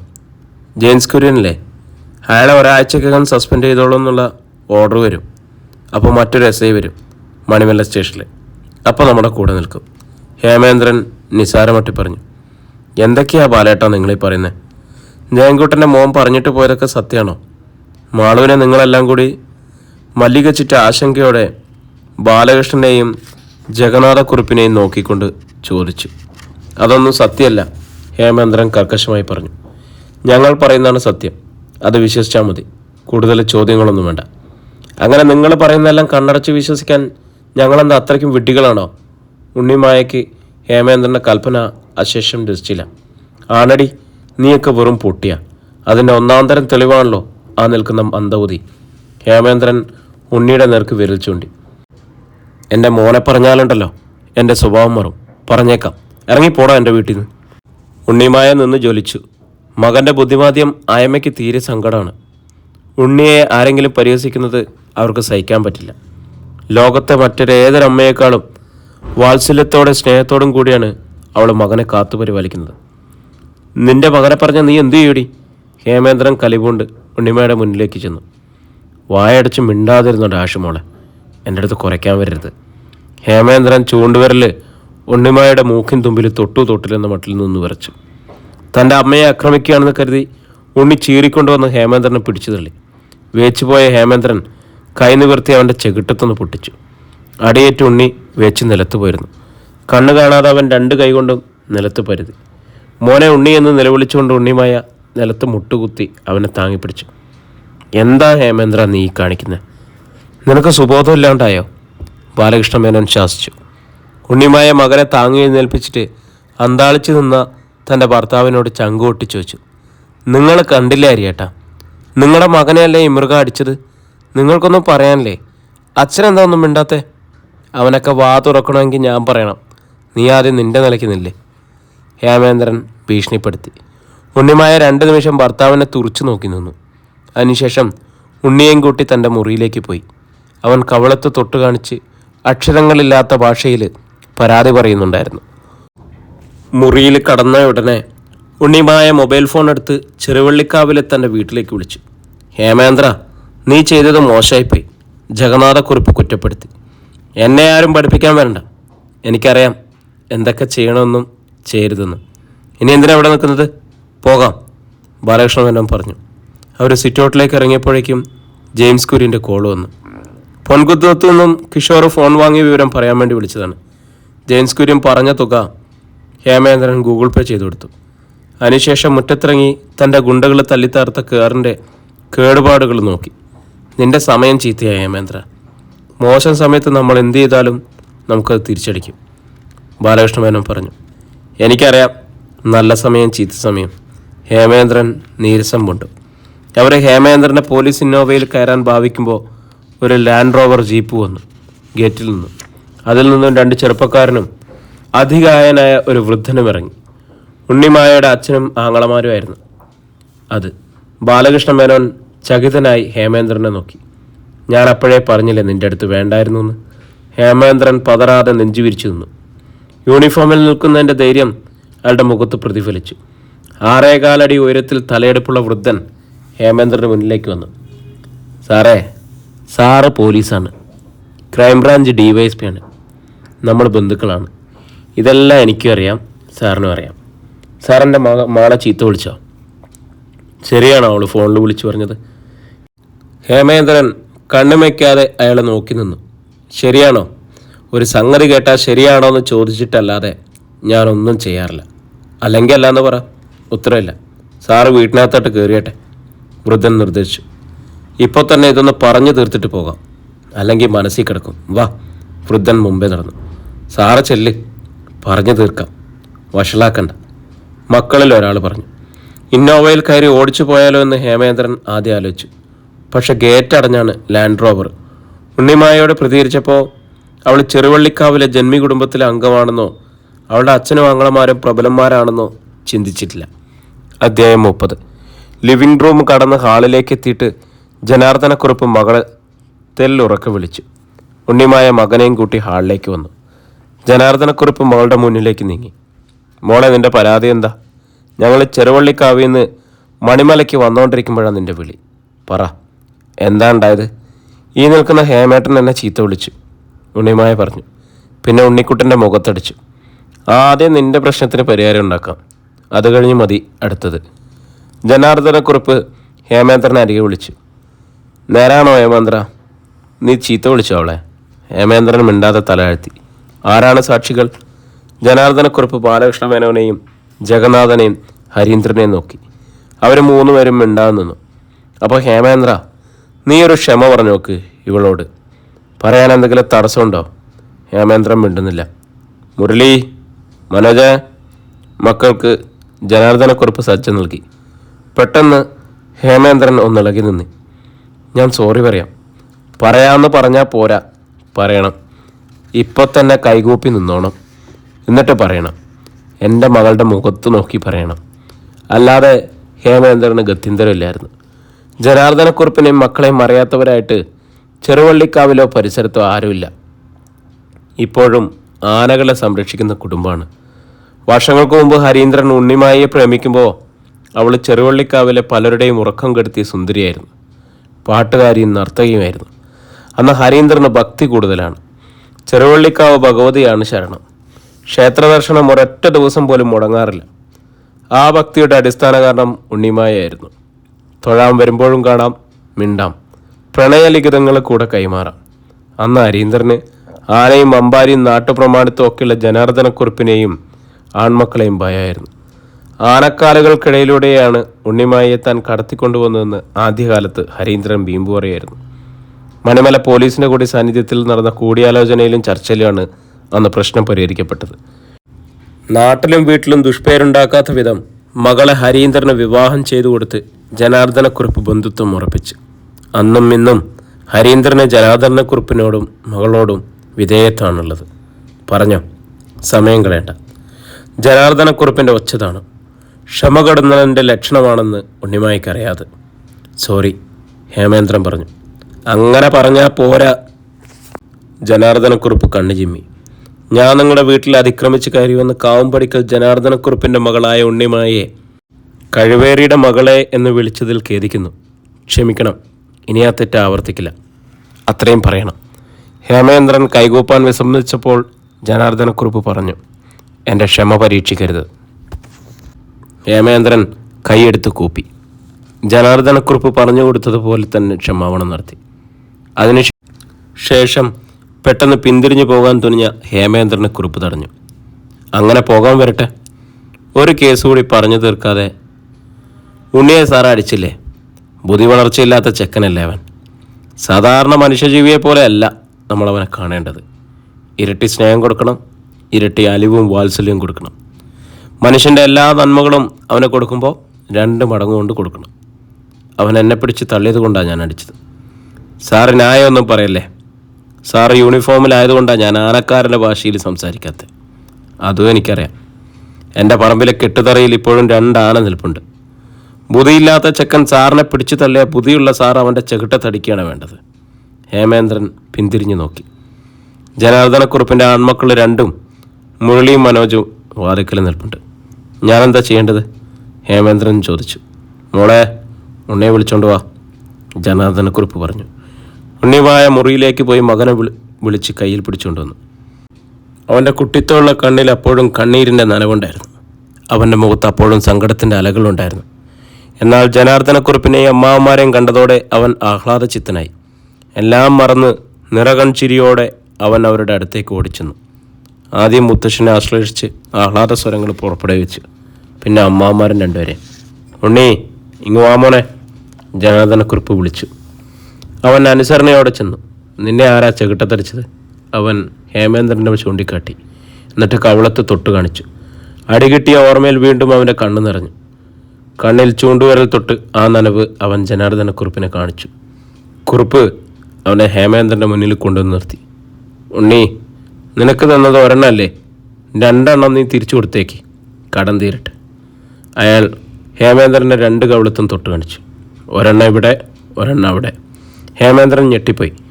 ഇത്രയും പേരുടെ മുന്നിൽ വെച്ച് ബുദ്ധിമാന്ദ്യമുള്ള ഒരു യുവാവിനെ കൊണ്ട് തൻ്റെ ചെകിട്ടത്തടുപ്പിക്കാൻ പോവുകയാണ്. അയാൾ ഒരാശ്രയത്തിനായി ജഗന്നാഥക്കുറുപ്പിനെയും ഹരീന്ദ്രനെയും ബാലകൃഷ്ണമേനനെയും നോക്കി. അവരും അന്താളിച്ച മട്ടിൽ നിൽക്കുകയാണ്. സാരമില്ല സാറേ, ഒരു കൊച്ചു കുട്ടിയാണെന്ന് വിചാരിച്ചാൽ മതി. ജനാർദ്ദനക്കുറുപ്പ് തന്നെ അയാളെ സമാധാനിപ്പിക്കാൻ ശ്രമിച്ചു. ഇനി അഥവാ സാരമുണ്ടെങ്കിൽ ഇത് കേസാക്കാൻ പറ്റുമോ? ശരിയാണെന്ന് ഹേമേന്ദ്രൻ അറിയാം. ബുദ്ധിമാന്ദ്യമുള്ളവർ കൊല്ലാൻ ശ്രമിച്ചാലും ആ കേസ് നിലനിൽക്കില്ല. അയാൾ ഉണ്ണിയെ തുറിച്ചു നോക്കി. ബുദ്ധി വളർച്ചയില്ലെങ്കിലും തൻ്റെ തോളപ്പം ഉയരമുള്ള ചെറുപ്പക്കാരൻ. മോനെ, ഉണ്ണി കൊടുത്തോ? മുത്തച്ഛനല്ലടാ പറയുന്നേ, ധൈര്യമായിട്ട് കൊടുത്തോ. ഉണ്ണി വലത് കൈ ചുരുട്ടി ചുണ്ടുകൾ കൂർപ്പിച്ചു. കടുത്ത ദേഷ്യത്തിൽ ഹേമേന്ദ്രനെ തുറിച്ചു നോക്കി. അവൻ അടിക്കുമ്പോൾ തടയരുത്, തടഞ്ഞാൽ ആ കൈ ഞാൻ തല്ലി ഒടിക്കും. ജനാർദ്ദനക്കുറുപ്പ് ഹേമേന്ദ്രനെ താക്കീത് ചെയ്തു. ഉണ്ണി കൈ ഉയർത്തിക്കൊണ്ട് വന്നു. ഹേമേന്ദ്രനെ മുഖത്തിന് നേർക്ക് കൊണ്ടുവന്നിട്ട് അവൻ ചൂണ്ടുവിരൽ നീട്ടി. അതയാളുടെ കണ്ണിന് മുന്നിൽ വന്ന് വിറകൊണ്ടു. അവൻ ചുണ്ടുകൾ കോർപ്പിച്ച് ക്രോധം പൂണ്ട നായയെപ്പോലെ തൊണ്ടയിൽ നിന്നും ഒരലറൽ ശബ്ദം പുറപ്പെടുവിച്ചു. പിന്നെ പതിയെ കൈ താഴ്ത്തി പുറം കൈ കൊണ്ട് ഒരാംഗ്യം കാട്ടി. വിട്ടയച്ചിരിക്കുന്നു, പൊയ്ക്കൊള്ളാനാണ്. ജനാർദ്ദനക്കുറുപ്പ് ഹേമേന്ദ്രൻ്റെ മുഖത്തേക്ക് നോക്കി നിമിഷങ്ങളോളം നിന്നു. എൻ്റെ കുഞ്ഞ് നിന്നോട് ക്ഷമിച്ചടാ നായി, പൊയ്ക്കോ. അവൻ വെറുതെ വിട്ട നിലയ്ക്ക് ഇത്രയെങ്കിലും നിന്നോട് പറയാതിരിക്കാൻ പറ്റില്ല. ഇനി നീ ഈ വീട്ടുവളപ്പിനേക്ക് കടന്നെന്നറിഞ്ഞ അന്ന് എൻ്റെ കയ്യും കാലും ഞാൻ വെട്ടിമാറ്റും. ഹേമേന്ദ്രൻ അപ്പോൾ തന്നെ തിരിഞ്ഞ് ക്രോധം മുഴുവൻ കാൽപാദങ്ങളിൽ അമർത്തി ഹാളിൽ നിന്ന് ഇറങ്ങിപ്പോയി. അതിന് പിറകെ ബാലകൃഷ്ണ മേനോനും പോയി. പെട്ടെന്നൊരു നിശബ്ദത അവിടെ ഉണ്ടായി. ജനാർദ്ദനക്കുറുപ്പ് ഹരീന്ദ്രൻ്റെയും ജഗന്നാഥൻ്റെയും മുന്നിലേക്ക് വന്നു. നിങ്ങളുടെ രണ്ടുപേരുടെ അനുവാദത്തോടെയല്ല ഈ അതിക്രമണമൊക്കെ നടന്നത്. ഈ വീട്ടിൽ നിങ്ങളുടെ മൂക്കിന് താഴെ ആ ചെക്കനെ തല്ലിയപ്പോൾ തൻ്റെ ഒന്നും വായിൽ നാക്കില്ലായിരുന്നോടോ? ജഗന്നാഥക്കുറുപ്പ് മിണ്ടിയില്ല. ഹരീന്ദ്രനും തല താഴ്ത്തി. നീ എങ്ങനെ ഇതിൽ ചെന്ന് വിട്ടു? ആരുടെ കാറായി തല്ലിത്താർത്തിരുന്ന്? എന്താ കാരണം? അച്ഛാ, എറണാകുളത്തുനിന്ന് ചിലരിവിടെ വന്നു. ആ കൂട്ടത്തിൽ ഹരിപ്പാട്ട ജഡ്ജിയുടെ മകനും ഉണ്ടായിരുന്നു. അവൻ വന്ന കാറാ തല്ലിത്താർത്തത്, ഉണ്ണിമായ പറഞ്ഞു. എന്തിനാ അങ്ങനെ ചെയ്തേ? ഹരിയേട്ടൻ്റെ അനുജത്തി ഒരാളുണ്ടായിരുന്നല്ലോ, മാളവിക. അതിനെപ്പറ്റി അവർക്ക് ചില വിവരങ്ങൾ കിട്ടി. അത് അന്വേഷിക്കാൻ വേണ്ടി വന്നതാ. അത് ഇവർക്കാർക്കും ഇഷ്ടപ്പെട്ടില്ല. കല്ലാറ്റ് പഠിക്കലെ ബാലകൃഷ്ണ മേനോനും ഹേമേന്ദ്രനും അതുമായിട്ടെന്താ ബന്ധം? അച്ഛൻ എന്തൊക്കെയോ കുഴപ്പങ്ങളുണ്ട്. ഇവരെല്ലാം കൂടി സംഘം ചേർന്ന് അന്ന് പലതും ചെയ്തിട്ടുണ്ട്. ഇവർ മാളവികയെ പോണ്ടിച്ചേരി കൊണ്ടുപോയി അവിടെ ഒരു ആശുപത്രി വെച്ച് പ്രസവിച്ചു. എന്നിട്ട് ആ കുഞ്ഞിനെ ഒന്നുകിൽ ഉപേക്ഷിച്ചു, അല്ലെങ്കിൽ അർദ്ധഗർഭമായ ഒരു അർദ്ധവിരാമമായിരുന്നു അത്. ഉപ്പ് തിന്നവൻ വെള്ളം കുടിക്കും, എത്ര കാലം കഴിഞ്ഞിട്ടായാലും. നീ ഇതിലൊന്നും തലയിടാൻ പോകണ്ട. ഇതൊക്കെ അവരുടെ കാര്യം, അവരനുഭവിച്ചോളും. ഞാൻ പോട്ടെ മോളെ, വേറൊരു വഴിക്ക് പോകാൻ ഇറങ്ങിയതാ. ജനാർദ്ദനക്കുറുപ്പും മകളും യാത്ര പറഞ്ഞിറങ്ങി. മുറ്റം വരെ ഉണ്ണിമായും മകനും അവരെ പിഞ്ചുന്നു. ഇതാരെക്കൊണ്ട് ചെയ്യിച്ചു മോളെ? തല്ലിത്താർത്ത കാറ് നോക്കി മുരളി ഉണ്ണിമായോട് ചോദിച്ചു. 2-3 കൊട്ടേഷൻ കൊണ്ടുകളെ കൊണ്ടുവന്നിട്ടുണ്ടായിരുന്നു. എന്നിട്ട് അവരെ കോട്ടയത്തെ SP ഓഫീസിൽ നിന്ന് ഒരു ഉദ്യോഗസ്ഥനെയും കൂട്ടിയാ എറണാകുളംകാർ വന്നത്. അത് മനസ്സിലായപ്പോഴേ ഗുണ്ടകളോട് രക്ഷപ്പെട്ടെന്നാണ് തോന്നുന്നത്. പിന്നീട് അവരെ കണ്ടതേയില്ല. ഹേമേന്ദ്രനും ബാലകൃഷ്ണ മേനോനും ഇന്നോവയിൽ കയറി ഇരിപ്പുണ്ടായിരുന്നു. ചെറുവള്ളിക്കാവുകാരുടെ ലാൻഡ് റോവർ പോകാതെ അവർക്ക് വണ്ടി ഇറക്കാൻ പറ്റില്ല. ജനാർദ്ദനക്കുറുപ്പും മക്കളും ലാൻഡ് റോവറിൽ കയറി ഓടിച്ചു പോയി. അധ്യായം 31. ബഹളമെല്ലാം കഴിഞ്ഞ് മങ്ങാട്ടുശ്ശേരി വീട്ടിൽ ആശങ്കാഭരിതയായ ഒരു നിശബ്ദത തങ്ങി നിന്നു. എല്ലാവർക്കും എന്തെല്ലാമോ ചോദിക്കാനും പറയാനുണ്ട്. ഉൾക്കരുത്ത് കിട്ടുന്നില്ല. മല്ലികച്ചിറ്റ പലതവണ തൻ്റെ മുറിയിലെ വാർദ്ധക്യം ബാധിച്ച കട്ടിലിൽ പോയിരുന്നു. അപ്പോഴെല്ലാം അവർക്ക് തൻ്റെ ഭർത്താവിനോടും മകനോടും പലതും ചോദിക്കാനും പറയാനും ഉണ്ടെന്ന് തോന്നി. ആ വെമ്പലിൽ അവർ എഴുന്നേറ്റ് ഹാളിൽ വരെ നടന്നു ചെല്ലും. അതോടെ മനസ്സും ശരീരവും ദുർബലമാകും. അവർ തിരിച്ചു പോരും. അങ്ങനെ ഹാളിൽ വന്നു നിൽക്കുമ്പോൾ ഉണ്ണിമായ അവരോട് പറഞ്ഞു, അമ്മയ്ക്ക് എന്തെങ്കിലും ചോദിക്കാനോ പറയാനോ ഉണ്ടെങ്കിൽ ധൈര്യമായിട്ട് ചോദിക്കി. ഈ പ്രായത്തിൽ എന്നെ ആരെയാ പേടിക്കുന്നത്? ആളുകളെ പേടിച്ചിട്ടല്ല, അവരുടെ വായിൽ നിന്ന് വരുന്ന വർത്തമാനങ്ങളെയാ പേടി. മല്ലിക ചിറ്റ പറഞ്ഞു. ആ സന്ദീപിൻ്റെ കൂടെ വന്ന പെൺകുട്ടിയെ കണ്ടിട്ട് അമ്മയ്ക്ക് എന്തെങ്കിലും തോന്നിയോ? മല്ലിക ചിറ്റ ഉണ്ണിമായുടെ നേർക്ക് കൺമിഴിച്ചു നോക്കി. അവരുടെ മനസ്സിലും ഒരു സംശയം ഇരുന്ന് വിങ്ങുന്നുണ്ടായിരുന്നു. അമ്മയുടെ ചെറുപ്പകാലത്തിൻ്റെ ഒരു മുഖച്ഛായ പോലെ എനിക്ക് തോന്നി. ആ കണ്ണും നെറ്റിയും പിന്നെ നിറവും. നീ എന്താ മായ പറഞ്ഞുകൊണ്ട് വരുന്നത്? മല്ലിക ചിറ്റ വീർപ്പ് മുട്ടിക്കൊണ്ട് ചോദിച്ചു. ഉണ്ണിയല്ലേ അവളെ അമ്മയുടെ അടുത്തേക്ക് കൂട്ടിക്കൊണ്ടുവന്നേ? അവനെന്താ അങ്ങനെ തോന്നാൻ? അവനൊരു 10 വയസ്സുകാരൻ്റെ ബുദ്ധിയല്ലേ ഉള്ളൂ. എന്നിട്ടും അവന് തോന്നിയില്ലേ അവള് അമ്മയുടെ ആരോ ആണെന്ന്? ശിശുക്കൾക്ക് ബുദ്ധിമാന്ദ്യമുള്ളവർക്കും മുതിർന്നവർക്കില്ലാത്ത ചില ഉൾക്കാഴ്ചകളും തിരിച്ചറിവുകളും ഉണ്ട്. ഉണ്ണിയുടെ കാര്യത്തിൽ പലവട്ടം ഞാനത് കണ്ടിട്ടുള്ളതാണ്. ആ പെങ്കൊച്ച് എൻ്റെ ആരാണെന്നാണ് നീ വിചാരിക്കുന്നത്? മല്ലിക ചിറ്റ ചോദിച്ചു. എനിക്കറിയില്ല, ഒരുപക്ഷെ അവൾ മാളുവിൻ്റെ മകളാണെങ്കിലോ?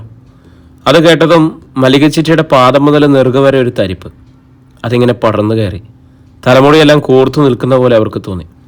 കണ്ടതും കേട്ടതും ഒക്കെ വെച്ച് നോക്കുമ്പോൾ അങ്ങനെ സംശയിക്കണമല്ലോ, ഉണ്ണിമായ പറഞ്ഞു. എറണാകുളത്ത് നിന്ന് വന്നവർക്ക് മാളുവിനെ പറ്റി ചില വിവരങ്ങൾ കിട്ടിയിട്ടുണ്ട്. മാള് പോണ്ടിച്ചേരിയിൽ ഏതോ ഹോസ്പിറ്റലിൽ വെച്ച് പെൺകുഞ്ഞിനെ പ്രസവിച്ചു അത്രേ. ആരൊക്കെയാണ് മാളുവിനെ പോണ്ടിച്ചേരിക്ക് കൊണ്ടുപോയതെന്ന് അവർ പറഞ്ഞില്ലേ? കല്ലാറ്റുവട്ടിലെ ബാലമാമ, ഹേമേന്ദ്രൻ, ഇവിടുത്തെ അച്ഛൻ, പിന്നെ അമ്മയുടെ മകൻ. ഇതൊന്നും ആരും ഇതുവരെ നമ്മളോട് പറഞ്ഞിട്ടില്ലല്ലോ. എന്താ അതിൻ്റെ അർത്ഥം? മല്ലിക ചിറ്റയുടെ കണ്ണിൽ സംശയത്തിൻ്റെ നിഴലുകൾ കെട്ടുപിണഞ്ഞു. മാളും ചന്ദ്രബാബുവും മണിമലയിൽ നിന്ന് പോയ ശേഷം അമ്മ എത്ര തവണ പറഞ്ഞു അവരെവിടെ ഉണ്ടെന്ന് അന്വേഷിക്കാൻ? ഓരോ വർഷവും പറഞ്ഞില്ലേ? ആരെങ്കിലും അന്വേഷിച്ചു പോയോ ഇവിടുന്ന്? ഇല്ലല്ലോ. അമ്മ എന്താ വിചാരിച്ചുകൊണ്ടിരിക്കുന്നത്? ദുരഭിമാനം കൊണ്ടാ പോകത്തതെന്ന് അല്ലേ? മാളു അവളെ ആര് മലികിച്ചിട്ടേക്ക് വാക്കുകൾ കിട്ടുന്നുണ്ടായിരുന്നില്ല. 100,000 ചിന്തകൾ, പേടികൾ, ആദികൾ അവരുടെ ഉള്ളിൽ ഇങ്ങനെ തിളച്ചു മറിഞ്ഞു. അവിടുത്തെ ആണുങ്ങളെല്ലാം കൂടി എന്തൊക്കെയോ ചെയ്തിട്ടുണ്ട്, ഉണ്ണിമായ പറഞ്ഞു. അതിൻ്റെ ആഫ്റ്റർ എഫക്റ്റായി കാണുന്നതൊക്കെ. അല്ലെങ്കിൽ എന്തിനാ മാളുവിനെ പറ്റി തിരക്കി വന്ന സന്ദീപിൻ്റെ കാറ് തല്ലിത്തർത്തെ അവരടിക്കാൻ ചെന്നത്? എന്തിനാ ഈ പോലീസും ബഹളവും? അമ്മയൊന്ന് ചിന്തിച്ചു നോക്കിക്കേ. മല്ലിക ചിറ്റിക്ക് ഇപ്പോൾ മനസ്സിലാവുന്നുണ്ട്. തൻ്റെ ഭർത്താവിനും മകനും വിളറി പിടിച്ചിരിക്കുന്നു. മാളവികയുടെ കാര്യങ്ങളിൽ ഇടപെടാൻ യാതൊരു ബാധ്യതയുമില്ലാത്ത ഹേമേന്ദ്രൻ അരയും തലയും മുറുക്കി ഇറങ്ങിയിരിക്കുന്നു. അതിൻ്റെ എന്നാലും പിന്നിൽ ബാലേട്ടന്, പോണ്ടിച്ചേരിയിലെ ബാസിയേട്ടൻ. ഉണ്ണിമായ പറഞ്ഞതുപോലെ മാളുവിൻ്റെ മകളാണോ കുറച്ചു മുമ്പ് തൻ്റെ അടുക്കൽ വന്നതും തന്നെ തൊട്ടത്, തൻ്റെ കൈ പിടിച്ച് നടത്തി ഹാളിലേക്ക് വരെ കൊണ്ടുവന്നത്? മല്ലികച്ചിറ്റയുടെ ഉടലിൽ കുളിര് കോരിയിട്ടു. ഈശ്വര! മല്ലികച്ചിറ്റ നെഞ്ചിൽ കൈവച്ചു. അവരുടെ കണ്ണിൽ കർപ്പൂരം അലിഞ്ഞു. പത്ര ഓഫീസിലെ ലൈബ്രറിയിൽ നിന്നും ജോജോ കുരുവിള ശേഖരിച്ച് നൽകിയ ക്ലിപ്പിംഗ്സ് പരിശോധിച്ചുകൊണ്ട് ഫോർച്യൂണറിൽ ഇരിക്കുകയായിരുന്നു സന്ദീപും കിഷോറും അല്ലിമയും. SP ഓഫീസിൽ നിന്നുള്ള പോലീസ് ഉദ്യോഗസ്ഥനും ഒപ്പമുണ്ട്. രാജഗോപാലാണ് ഡ്രൈവ് ചെയ്യുന്നത്. അങ്കിളെ, ഫോർച്യൂണറുമായിട്ട് ഇണങ്ങിയോ? കിഷോർ ചോദിച്ചു. ഞാനിതിനു മുമ്പ് ഓടിച്ചിട്ടുണ്ട്. ബ്രദറിനിലേക്ക് ഒരെണ്ണം ഉണ്ടായിരുന്നു, രാജഗോപാൽ പറഞ്ഞു. അല്ലിച്ചേച്ചി, എങ്ങനെ ഉണ്ടായിരുന്നു അമ്മ വീട്ടിലെ എക്സ്പീരിയൻസ്? കിഷോർ അല്ലിമയെ നോക്കി. ഞാൻ വല്ലാതെ പേടിച്ചു പോയി കേട്ടോ. എന്തായിരുന്നു അവരുടെ വരവ്? അധോലോക കഥ പറയുന്ന ഹിന്ദി സിനിമയിലും തമിഴ് സിനിമയിലും ഒക്കെ കാണുന്ന പോലെ കാറൊക്കെ അടിച്ചു തീർത്ത്. ആ DYSP ഉണ്ടല്ലോ ഹേമേന്ദ്രൻ, അയാളുടെ പോലീസ് ഉദ്യോഗസ്ഥനാണെന്ന് തോന്നിയതേയില്ല. ഒരു അധോലോക നായകൻ, അല്ലിമ പറഞ്ഞു. അവിടുത്തെ സ്ത്രീകൾക്കൊന്നും അറിയില്ല, അതെനിക്ക് മനസ്സിലായി, രാജഗോപാൽ പറഞ്ഞു. 96 ജനുവരി ഫസ്റ്റ് വീക്കിലാണ് മാളവികയും ചന്ദ്രബാബുവും നാട് വിട്ടു പോയി രജിസ്റ്റർ മാരേജ് നടത്തിയത്. പത്രങ്ങളുടെ ക്ലിപ്പിംഗ് പരിശോധിച്ചുകൊണ്ട് സന്ദീപ് പറഞ്ഞു. നിയമപ്രകാരമുള്ള രജിസ്റ്റർ മാരേജ് ആയിരുന്നില്ല, just an agreement for living together. രണ്ടിലൊരാൾക്ക് വേണ്ട എന്ന് പറഞ്ഞാൽ തീരും. അതിൻ്റെ ലീഗൽ വാലിഡിറ്റി. ആ സാധ്യത മുന്നിൽ കണ്ടിട്ടാണ് പോലീസ് ഫോഴ്സിൻ്റെ സഹായത്തോടെ മാളവികയുടെ വീട്ടുകാർ രണ്ടുപേരെയും പെരുവന്താനത്തെ വീട്ടിൽ നിന്ന് പൊക്കിയതും ചന്ദ്രബാബുവിനെ മണിമല സ്റ്റേഷനിൽ കൊണ്ടുവന്ന് വെച്ച് മർദ്ദിച്ചത് അവശനാക്കിയതും. അല്ലിമ ക്ലിപ്പിംഗ്സിന് മടിയിൽ വെച്ച് സന്ദീപ് പറയുന്നത് കേട്ടുകൊണ്ടിരുന്നു. തൻ്റെ അച്ഛൻ്റെയും അമ്മയുടെയും കഥയാണിതെന്ന് ഓർമ്മയിൽ അവരുടെ മനസ്സ് തരളായി. മാളവികയെ വീട്ടുകാർ ഏതോ ബന്ധു വീട്ടിലേക്ക് മാറ്റി. അവിടെ താമസിച്ചുകൊണ്ട് ബ്രെയിൻ വാഷ് ചെയ്തു നോക്കി. 2 ആഴ്ച മാറി മാറി അവർ സകല ഉപായങ്ങളും പറ്റി. അതിനിടയ്ക്ക് ചന്ദ്രബാബുവിൻ്റെ വീട്ടുകാർക്കും പോലീസ് മർദ്ദനം, ഭീഷണി തുടങ്ങിയ ക്രൂരതകൾ നേരിടേണ്ടി വന്നു. പക്ഷെ ചന്ദ്രബാബു ഒരു ഇഞ്ച് വിട്ടുകൊടുത്തില്ല. പോലീസ് കസ്റ്റഡിയിൽ നിന്ന് ഇറങ്ങിയ ഉടനെ ഹേബിയസ് കോർപ്പസ് ഹർജി, മാളവികയെ ഹാജരാക്കാൻ കോടതി ഉത്തരവ്. ബന്ധുക്കൾക്ക് അവരെ കോടതിയിൽ എത്തിക്കേണ്ടി വന്നു. കോടതിയുടെ ചോദ്യം സ്വന്തം വീട്ടുകാരോടൊപ്പം പോകുന്നോ അതോ ചന്ദ്രബാബുവിനോടൊപ്പം പോകുന്നോ എന്നുള്ളതാണ്. ഒരൊറ്റ വാക്ക് മതി അവരുടെ ജീവിതത്തിൻ്റെ ഗതി നിർണ്ണയിക്കാൻ. ചന്ദ്രബാബുവിൻ്റെ മാളവികയുടെ സ്നേഹത്തിൻ്റെ അത്രമേൽ വിശ്വാസം ഉണ്ടായിരിക്കണം. 2 ആഴ്ചത്തെയോ 4 ആഴ്ചത്തെയോ ബ്രെയിൻ വാഷിംഗ് കൊണ്ടൊന്നും അവളുടെ മനസ്സ് മാറില്ലെന്ന്, ആ സ്നേഹത്തിനൊരു പോറൽ പോലും ഏൽപ്പിക്കാൻ ആർക്കും സാധിക്കില്ലെന്ന് ഒരൊറ്റ വാക്കുകൊണ്ട് അവൾ തെളിയിച്ചു. ചന്ദ്രബാബുവിനൊപ്പം എന്നായിരുന്നു അവളുടെ മറുപടി. സന്ദീപ് മുഖം തിരിച്ച് അല്ലിമയെ നോക്കി. അവളുടെ കണ്ണ് നിറഞ്ഞിരിക്കുന്നത് അവൻ കണ്ടു. കലാറ്റുപടിക്കൽക്കാരും മങ്ങാട്ടുശ്ശേരിക്കാരും കോടതിയിൽ നിന്ന് വെറും കൈയോടെ തിരിച്ചുപോയി. പിന്നെ നമ്മുടെ മുന്നിലുള്ള കഥ, ചന്ദ്രബാബുവും ഫാമിലിയും മണിമല കിഴക്കേപ്പാറ റോഡിന് സമീപം ഉണ്ടായിരുന്ന വീടും വിറ്റ് പെരുവന്താനത്തേക്ക് പോയെന്നാണ്. അതിനുശേഷം ആർക്കും അവരെപ്പറ്റി ഒരു വിവരമില്ല, സന്ദീപ് പറഞ്ഞു നിർത്തി. കാറ് മുണ്ടക്കയം ടൗണും മണിമലയാറിനും മീതെയുള്ള പാലവും കടന്ന് പെരുവന്താനം ലക്ഷ്യമാക്കി പോയിക്കൊണ്ടിരുന്നു. നമുക്ക് പെരുവന്താനം പോലീസ് സ്റ്റേഷനിൽ കയറി എന്തെങ്കിലും വിവരം കിട്ടുമെന്നൊന്ന് അന്വേഷിച്ചിട്ട് പോവാം, കൂടെയുള്ള പോലീസ് ഉദ്യോഗസ്ഥന് അഭിപ്രായപ്പെട്ടു. അതാ നല്ലത്, രാജഗോപാൽ പിന്താങ്ങി. SP ഓഫീസിൽ നിന്ന് ഒരാൾ നമ്മുടെ കൂടെയുള്ളപ്പോൾ നല്ല സഹകരണം കിട്ടും. പെരുവന്താനം പോലീസ് സ്റ്റേഷനിലേക്ക് അധിക ദൂരം ഉണ്ടായിരുന്നില്ല. കരിങ്കൽ തൂണുകളിൽ ഘടിപ്പിച്ചിരുന്ന ഇരുമ്പ് ഗേറ്റിലൂടെ ഫോർച്യൂണർ ഇരുവശത്തും കാവൽക്കാരെ പോലെ നിൽക്കുന്ന 2 തെങ്ങുകൾക്കിടയിലൂടെ സ്റ്റേഷൻ്റെ മുറ്റത്ത് ചെന്ന് നിന്നു. സന്ദീപും സുനിൽ നാരായണും കൂടി കാറിൽ നിന്നിറങ്ങി പോലീസ് സ്റ്റേഷനിലേക്ക് കയറിപ്പോയി. അല്ലിമ കാറിനുള്ളിൽ തന്നെ ഇരുന്നു. കിഷോർ പുറത്തിറങ്ങി. ഞെളിപിരി കൊള്ളുന്ന മാതിരി വളഞ്ഞ് ശരീരവും കൈകളും വളച്ച് തിരിഞ്ഞും നടുനിവർത്തി. രാജഗോപാൽ പുറത്തിറങ്ങി പരിസരം നോക്കി. 10 മിനിറ്റിനുള്ളിൽ സന്ദീപും സുനിൽ നാരായണനും തിരിച്ചെത്തി. ഇവിടുത്തെ പോലീസുകാർക്കറിയില്ല, 22 വർഷം മുമ്പ് സർവീസിലുണ്ടായിരുന്ന ഒറ്റയാൾ പോലും ഇപ്പോൾ ഈ സ്റ്റേഷനിലില്ല. സന്ദീപ് പറഞ്ഞു. എല്ലാവരും കാറിൽ കയറി. ഒറ്റ വഴിയേ ഉള്ളൂ. പെരുവന്താനം ടൗണിൽ ചെന്ന് പത്ര ഏജൻറ്റിനോട് ചോദിക്കുക. അതും പറ്റിയില്ലെങ്കിൽ പോസ്റ്റ് ഓഫീസ്. കാറ് പോലീസ് സ്റ്റേഷൻ്റെ മുറ്റത്തിട്ട് തിരിച്ചു. ഇനി പെരുവന്താനം ടൗണിലേക്ക്. ടൗണിലെത്തിയ ശേഷം രാജഗോപാൽ സൗകര്യപ്രദമായി വണ്ടി ഒതുക്കി. കിഷോറും സന്ദീപും കൂടി പത്ര ഏജൻറ്റിനെ തിരക്കി നടന്നു. നമുക്കൊരു ചായ കുടിക്കാം, രാജഗോപാൽ സുനിൽ നാരായണനോട് ചോദിച്ചു. പിന്നെ അല്ലിമയെ നോക്കി. ഞാനിവിടെ ഇരുന്നോളാം അച്ഛാ, അവൾ പറഞ്ഞു. രാജഗോപാലും സുനിൽ നാരായണനും കൂടി ഒരു ടീ ഷോപ്പിൽ കയറി ചായ കുടിച്ചുകൊണ്ട് പ്രായം ചെന്ന ചായക്കടക്കാരനായിരുന്നു അവിടെ. എവിടെ പോകുന്നു, എവിടുന്ന് വരുന്നു എന്നെല്ലാം തിരക്കിയ അയാൾ. രാജഗോപാൽ അയാളുടെ യാത്രോദ്ദേശം ചുരുക്കി പറഞ്ഞു. സാറ് അതിവിടെ നിന്നല്ല, പുല്ലുപാറയാ. പുല്ലുപാറയോ? അതെവിടെയാ? ഇവിടുന്ന് കുറേ കൂടി മുകളിലോട്ട് പോകണം, വളഞ്ഞങ്ങാനത്തിന് പോകണം. ചേട്ടൻ അവരറിയോ? സാറേ എനിക്കറിയാൻ മേല, പണ്ടങ്ങാണ് കണ്ടിട്ടുണ്ട്. പക്ഷെ സാറ് ഈ പറഞ്ഞ കഥയൊക്കെ എനിക്കറിയാം, പറഞ്ഞു കേട്ടിട്ടുമുണ്ട്, പത്രത്തിൽ വായിച്ചിട്ടുമുണ്ട്, ചായക്കടക്കാരൻ പറഞ്ഞു. ഒരു കൈലിയും ബനിയനും മാത്രമായിരുന്നു അയാളുടെ വേഷം. കഴുത്തിലെ കൊന്തയും കുരിശും ഞാന്ന് കിടപ്പുണ്ട്, കൊടുവയറും കഷണ്ടിയും. കൊന്ത കൂടാതെ ഒരു സ്വർണ്ണ ചെയിൻ ബനിയനുള്ളിലെ നരച്ച രോമക്കാട്ടിലേക്ക് ഊർന്നു കിടപ്പുണ്ടായിരുന്നു. അടുത്ത കാലത്ത് അവരെപ്പറ്റി എന്തെങ്കിലും സാറെ പുല്ലുപാറ ചെന്ന് ചോദിച്ചാൽ മതി, കൃത്യം വിവരം കിട്ടും. ഇതിനിടയിൽ കിഷോറും സന്ദീപും തിരിച്ചെത്തി. രാജഗോപാലും സുനിൽനാരായണനും ചായ കുടിച്ച് കടയിൽ നിന്ന് ഇറങ്ങി. പുല്ലുപാറയെ അവർ താമസിച്ചിരുന്നത്. കിഷോർ തനിക്ക് കിട്ടിയ വിവരം രാജഗോപാലിനെ അറിയിച്ചു. ഇനി എന്നാ അങ്ങോട്ട് പോകാം. എല്ലാവരും വണ്ടിയിൽ കയറി. ഇപ്പോൾ അവരവിടെ ഉണ്ടോ? രാജഗോപാൽ സന്ദീപിനോട് ചോദിച്ചു. ഇവിടുത്തുകാർക്ക് അറിയില്ല, ദൂരം കുറേയുണ്ട്. രാജഗോപാൽ ഡ്രൈവ് ചെയ്തുകൊണ്ടിരുന്നു. വളവ് തിരിവുകൾ ധാരാളമുള്ള കയറ്റം. വണ്ടി കയറ്റം കയറുകയാണ്. ഒടുവിൽ അവർ പുല്ലുപാറ ജംഗ്ഷനിലെത്തി. അധ്യായം 32. ഓട്ടോറിക്ഷക്കാരൻ മുമ്പേ പോകുന്നുണ്ടായിരുന്നു. പുല്ലുപാറയിൽ നിന്നും സന്ദീപ് വിളിച്ചതാണ് ഓട്ടോറിക്ഷ. സന്ദീപ് പറഞ്ഞ അടയാളങ്ങളും ലക്ഷണങ്ങളും എല്ലാം കൂട്ടിച്ചേർത്ത് നോക്കിയപ്പോൾ മധ്യവയസ്കനായ ഓട്ടോ ഡ്രൈവർക്ക് സംഭവത്തിൻ്റെ ഒരു ഏകദേശ രൂപം കിട്ടി. സന്ദീപും കൂട്ടരും അന്വേഷിക്കുന്ന കുടുംബം ഇപ്പോൾ അവിടെ ഇല്ലെന്നും, പക്ഷേ അവർക്ക് അവിടെ വെച്ചൊരു വലിയ ദുരന്തം ഉണ്ടായെന്നും അതിനുശേഷം അവർ ആ വീടും വിറ്റ് സ്ഥലവും വിറ്റ് മറ്റെവിടെയൊക്കെ പോയെന്നും ഓട്ടോ ഡ്രൈവർ തങ്കച്ചൻ അവരോട് വെളിപ്പെടുത്തി. എന്നാലും അവർ താമസിച്ചിരുന്ന വീട് കാണണമെന്ന് സന്ദീപ് ആവശ്യപ്പെട്ടു. അതനുസരിച്ച് ഓട്ടോക്കാരൻ അവരെ പുല്ലുപാറയിൽ നിന്നും മുറിഞ്ഞപുഴ എന്ന സ്ഥലത്തേക്ക് കൂട്ടിക്കൊണ്ടുപോയി. അവിടെ നിന്നും വലത്തേക്ക് തിരിഞ്ഞ് പാഞ്ചാലിമേട് റോഡിലൂടെ കുറേ ദൂരം സഞ്ചരിച്ചു. ഓട്ടോറിക്ഷ ഒരിടത്ത് നിർത്തിയപ്പോൾ പിന്നാലെ ചെന്ന ഫോർച്യൂണർ അതിനെ കുറച്ച് പിന്നിലായി നിർത്തി. എല്ലാവരും ഇറങ്ങി. ദാ ഈ വഴി കൂടെ കുറച്ച് നടക്കണം, ഓട്ടോറിക്ഷക്കാരൻ അവരെ സമീപിച്ച് പറഞ്ഞു. പുൽമേട് പോലെ തോന്നിച്ച ഒരു കുന്നിൻ ചെരുവായിരുന്നു അത്. കുറച്ച് പോയാൽ മതി, ഞാനും വരാം, ഓട്ടോറിക്ഷക്കാരൻ പ്രോത്സാഹിപ്പിച്ചു. പുൽമേട്ടിലെ ഒറ്റയടിപ്പാതയിലൂടെ കുറച്ച് ദൂരം നടന്ന് കുത്തനെയുള്ള ഇറക്കം താണ്ടിയപ്പോൾ താഴെ തകര ഷീറ്റ് മേഞ്ഞ ഒരു വീട് കാണായി. ആ വീട്ടിലാണ് അവർ താമസിച്ചുകൊണ്ടിരുന്നത്. ഞാനിത് ഓർത്തിരിക്കാൻ കാരണം ആ വീട്ടുകാരുടെ കൂടെ ഒരു സുന്ദരി പെണ്ണുണ്ടായിരുന്നു, ഓട്ടോ ഡ്രൈവർ തങ്കച്ചൻ പറഞ്ഞു. പട്ടണത്തിലെ പോലെയല്ല, ഇവിടെയുള്ള ഓട്ടോക്കാർക്ക് ഓരോ വീട്ടുകാരെയും അവിടെയുള്ള ആൾക്കാരെ അറിയാം. ഞാനൊന്ന് ചെറുപ്പമാണ്, വെറുതെ ഇരിക്കുമ്പോൾ ഞങ്ങൾ ഓരോ വീട്ടിലുടെയും പെണ്ണുങ്ങളുടെ കാര്യം ചർച്ച ചെയ്യല്ലോ. ആ വീട്ടിലേക്ക് താമസത്തിന് വന്ന പെണ്ണിനെയും ഞങ്ങൾ ശ്രദ്ധിച്ചു. ആ പെണ്ണ് ആ വീട്ടിലെ അല്ലെന്ന് ആദ്യം കണ്ടപ്പോൾ തന്നെ ഞങ്ങൾക്ക് തീർച്ചയായിരുന്നു. അന്വേഷിച്ചപ്പോൾ ഞങ്ങൾക്ക് മനസ്സിലായി സംഗതി ശരിയാണെന്ന്. വേറെ ഏതോ ഒരു വലിയ കുടുംബത്തിൽ നിന്ന് ആ വീട്ടിലെ ചന്ദ്രബാബു എന്നൊരുത്തന്നെ അടിച്ചുകൊണ്ട് പോകുന്നതായിരുന്നു ആ പെണ്ണിനെ. അത്ര ഈസിയായിട്ട് തിരിച്ചറിയാൻ പറ്റും നമുക്ക്, തങ്കച്ചൻ പറഞ്ഞു നിർത്തി. ആ വീട്ടിലിപ്പോൾ ആരാ താമസം? അത് കുട്ടികയെന്ന് വന്ന സ്ഥലം വാങ്ങിച്ച കൂട്ടരാ. ചേട്ടൻ പറഞ്ഞ സുന്ദരി പെണ്ണും ആ ഫാമിലിയും എത്ര നാൾ താമസിച്ചു ആ വീട്ടിൽ? 1 വർഷം താമസിച്ചാണോ? അന്നതൊരു പുല്ലുമേഞ്ഞ വീടായിരുന്നു, പിന്നീട് പരിഷ്കരിച്ച് ഇപ്പോൾ കാണുന്ന ഷേപ്പിലാക്കിയെടുത്തത്.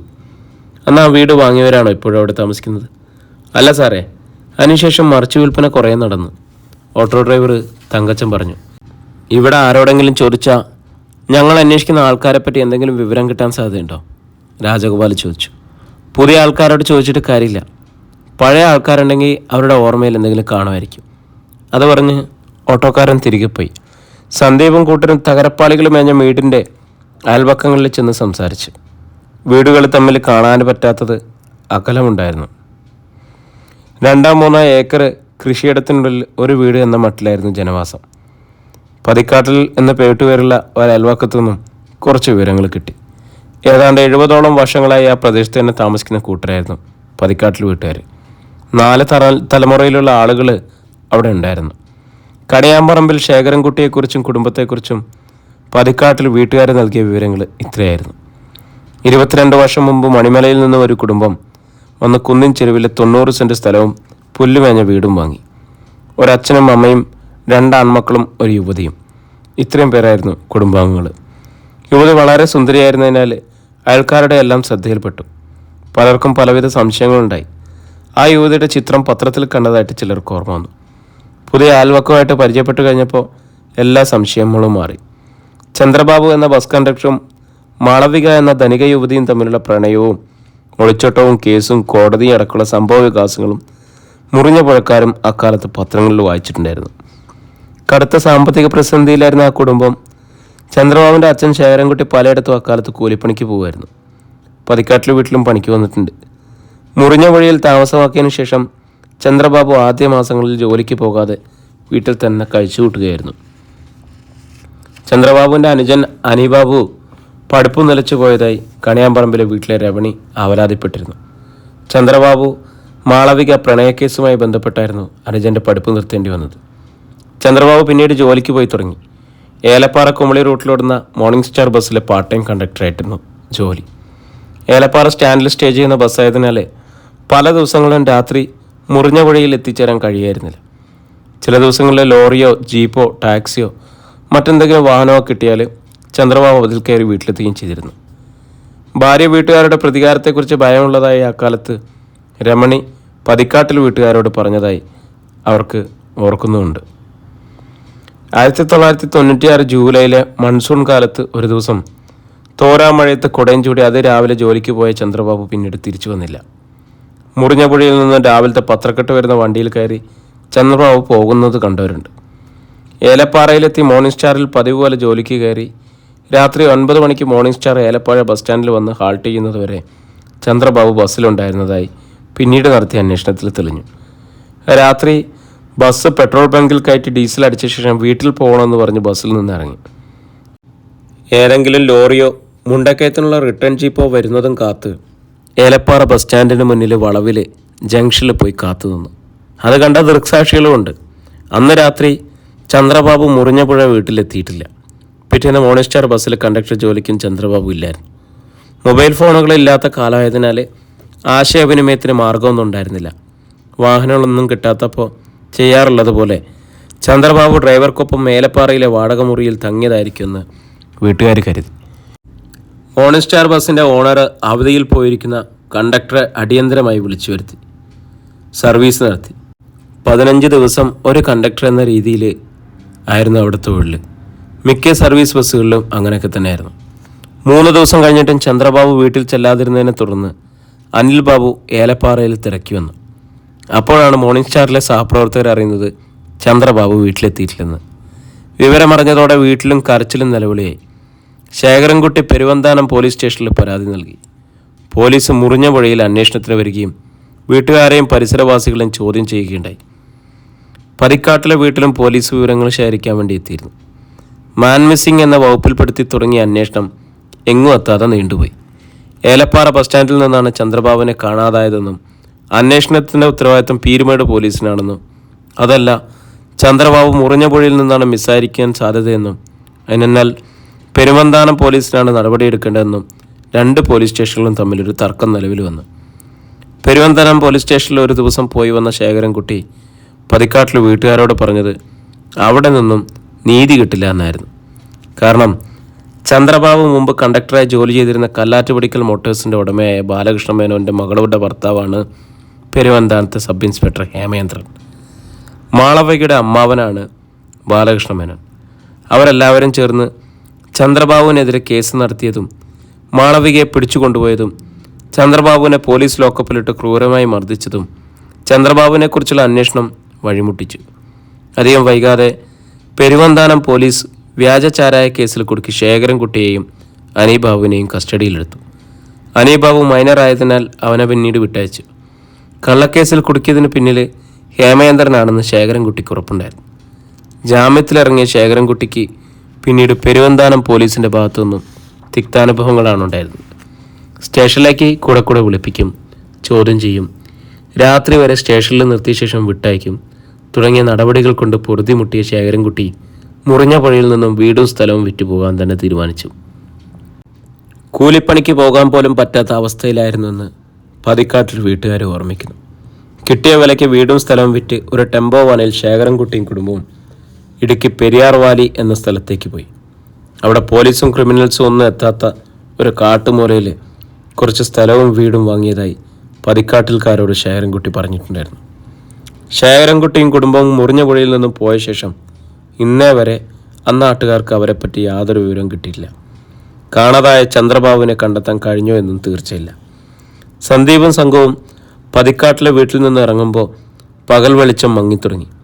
ദൂരെ പാഞ്ചാലിമേടിൻ്റെ മേൽത്തട്ടിൽ കാണപ്പെട്ടിരുന്ന മഞ്ഞവെയിൽ കളങ്ങൾ വേഗം അപ്രത്യക്ഷമായി.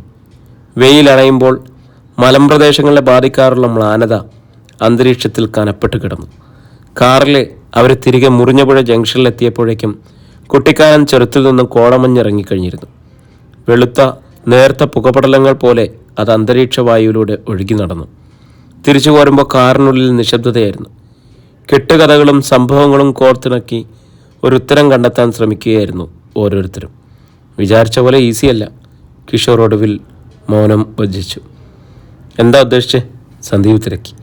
22 വർഷം പുറകിൽ ചെന്ന് എല്ലാം കണ്ടുപിടിക്കുമെന്ന് വെച്ചാൽ ഈസിയല്ല എന്ന് പറഞ്ഞത്. ഇതിപ്പോൾ കണ്ടുപിടിക്കാനൊന്നുമില്ല. ചന്ദ്രബാബുവിനെ അവർ വകവരുത്തി, സന്ദീപ് വെട്ടിത്തുറന്ന് പറഞ്ഞു. തൽക്കാലം നമുക്ക് ആ വിഷയം സംസാരിക്കണ്ട, രാജഗോപാൽ പറഞ്ഞു. അല്ലിമ മൗനത്തിലാണ്. മുറിഞ്ഞ പുഴയിൽ നിന്നും മടങ്ങുമ്പോൾ തന്നെ അവളുടെ മുഖത്ത് ഒരഗാധ വേദനയുടെ ലാഞ്ചനയുണ്ടായിരുന്നു. ചന്ദ്രബാബുവിന് എന്ത് സംഭവിച്ചിരിക്കാമെന്നത് ഏറ്റവും ആദ്യം ഊഹിച്ചെടുത്തത് അലിമയായിരിക്കുമെന്ന് രാജഗോപാലിനറിയാം. ബാക്കിയുള്ളവർക്കെല്ലാം ഒരു ത്രില്ലർ കഥയുടെ സസ്പെൻസിനെ സംബന്ധിച്ച ആകാംക്ഷയിൽ കൂടുതലൊന്നും ഉണ്ടാവാൻ സാധ്യതയില്ല. എന്നാൽ അല്ലിമയെ സംബന്ധിച്ചിടത്തോളം അവളുടെ അച്ഛൻ്റെ നീറിപ്പോയ ജീവിതമാണത്. കാറ് പുല്ലുപാറ ചെക്ക് പോസ്റ്റ് കടന്ന് ചുരം ഇറങ്ങിപ്പോയിക്കൊണ്ടേയിരുന്നു. ഹേമേന്ദ്രൻ കല്ലാറ്റുപടിക്കൽ വീട്ടിലെത്തുമ്പോൾ രാത്രി 11:30 മണിയായി. ബാലകൃഷ്ണ മേനോൻ ഉറങ്ങാതെ കാത്തിരിപ്പുണ്ടായിരുന്നു. ചെന്നപാടെ ഹേമേന്ദ്രൻ ഭാര്യപിതാവിനോട് പറഞ്ഞു, നമ്മളിതുവരെ കണ്ടതൊന്നല്ല, കാണാനിരിക്കുന്നതേ ഉള്ളൂ. ഐസ്ബർഗിൻ്റെ മുകളറ്റം വരെ നമ്മൾ കണ്ടത്. നീ അന്വേഷിച്ചു ആ പെണ്ണിനെപ്പറ്റി. ആദ്യം നമ്മുടെ സ്വന്തം കുടുംബത്തിലെ പാരയെപ്പറ്റി പറയാം. ഈ വിഷയങ്ങളെല്ലാം കുത്തിപ്പൊക്കിയത് അവനാ, സന്ദീപ്. ആ BSNL ഉദ്യോഗസ്ഥൻ്റെ മകളെ അവന് കല്യാണം കഴിക്കണം. രണ്ടും തമ്മിൽ പൊരിഞ്ഞ പ്രേമം. പക്ഷെ അച്ഛൻ്റെ പെങ്ങളുടെ മകനുണ്ടല്ലോ, ജഡ്ജി അദ്ദേഹം, അയാൾക്ക് ആ പെണ്ണിൻ്റെ ജാതകം വേണം. പറഞ്ഞും തർക്കിച്ചും വന്നപ്പോൾ പെണ്ണിന് ജാതകമില്ല, ജന്മദിവസം അറിയില്ല. അവളെ ആ രാജഗോപാൽ ദത്തെടുത്താണ്. അയാൾക്ക് മക്കൾ വേറെ ഉണ്ടെന്നല്ലേ നീ എന്ന് പോയിട്ട് വന്നപ്പോൾ പറഞ്ഞത്? അതൊക്കെ ഉണ്ടെന്ന്. ഞാൻ അയാളുടെ സർവീസ് ഹിസ്റ്ററി അന്വേഷിച്ചു. അയാൾ കോയമ്പത്തൂരിൽ നിന്നാണ് കേരളത്തിലേക്ക് വന്നത്. അതിനു മുമ്പ് അയാൾ പോണ്ടിച്ചേരിയിലുണ്ടായിരുന്നു. പോണ്ടിച്ചേരിയോ? ബാലകൃഷ്ണ മേനോൻ്റെ കണ്ണുകളിൽ വിസ്മയോദിച്ചു. അച്ഛാ, അതാ ഞാൻ പറഞ്ഞത്. കഥ ഒരുപാടുണ്ട്. അയാൾക്ക് പോണ്ടിച്ചേരിയിൽ വെച്ച് കിട്ടിയതാണ് മൂത്ത മകളെന്ന് എല്ലാവരും കരുതുന്ന ആ പെണ്ണിനെ. അവളുടെ ജാതകം കിട്ടാതെ ജഡ്ജി ഏമാൻ കല്യാണത്തിന് സമ്മതിക്കാത്തതുകൊണ്ട് രാജഗോപാലിനോട് കിട്ടാവുന്നത്ര വിവരങ്ങൾ ചോദിച്ചറിഞ്ഞ് ആ മൊഷയുടെ നേരെ പോണ്ടിച്ചേരിക്ക് വിട്ടു. സന്ദീപോ? ബാലകൃഷ്ണൻ ചോദിച്ചു. അവൻ തന്നെ. അവൻ്റെ ഭാഗ്യത്തിന് ക്ലൂണി ഹോസ്പിറ്റലിൽ ഒരു നേഴ്സിനെ സഹായത്തിന് കിട്ടി. അതോടെ അവന് ഹോസ്പിറ്റലിൽ നിന്ന് വിവരങ്ങൾ കളക്ട് ചെയ്യാൻ എളുപ്പമായി. ചുരുക്കി പറഞ്ഞാൽ 96 ഡിസംബർ 3 മല്ലിക ചിറ്റിയുടെ മകൾ മാളു പോണ്ടിച്ചേരി ക്ലൂണി ഹോസ്പിറ്റലിൽ പ്രസവിച്ച കുഞ്ഞാണ് ഇപ്പോൾ രാജഗോപാലിൻ്റെ മൂത്ത മകളായി കൂടെ ഉള്ളത്. ബാലകൃഷ്ണ മേനോൻ ജാഗ്രത കൊണ്ടും അത്യാകാംക്ഷ കൊണ്ടും ഉദ്യോഗനായി. ഉറപ്പാണോ ഹേമേന്ദ്ര? അതെ. ആ കുഞ്ഞിനെ അന്ന് അവർ കടലിലെറിഞ്ഞില്ല. എങ്ങനെയോ രാജഗോപാലിൻ്റെ കയ്യിൽ കിട്ടി. അയാളതിനെ കോയമ്പത്തൂരിൽ കൊണ്ടുവന്ന് സ്വന്തം മകളാക്കി വളർത്തി. ഇതെല്ലാം ആ കൊഞ്ഞാണം പോയി കണ്ടോടിച്ചുകൊണ്ട് വന്നതാ. മാളുവിൻ്റെ മകൾ ജീവിച്ചിരിക്കുന്നു. വൃദ്ധൻ നിഷേധാർത്ഥത്തിൽ തലയാട്ടി. വിശ്വസിച്ചേ പറ്റൂ. ഇനിയിപ്പോൾ സംഭവിക്കാൻ പോകുന്നത് എന്താണെന്നറിയാം? അവളുടെ അച്ഛനെ അമ്മയെ അന്വേഷിക്കും. അതിൻ്റെ ഭാഗമായിട്ട് അവർ മല്ലിക ചിറ്റിയുടെ വീട്ടിൽ വന്നത്. അവർ ഇനിയും അന്വേഷിക്കും. നിനക്ക് ഈ വിവരങ്ങളൊക്കെ എവിടെ നിന്ന് കിട്ടി? ഞാൻ പോലീസുകാരനല്ലേ അച്ഛാ. ബാസി വല്ലിച്ചിൽ നിന്നും കുറച്ച് വിവരങ്ങൾ കിട്ടി.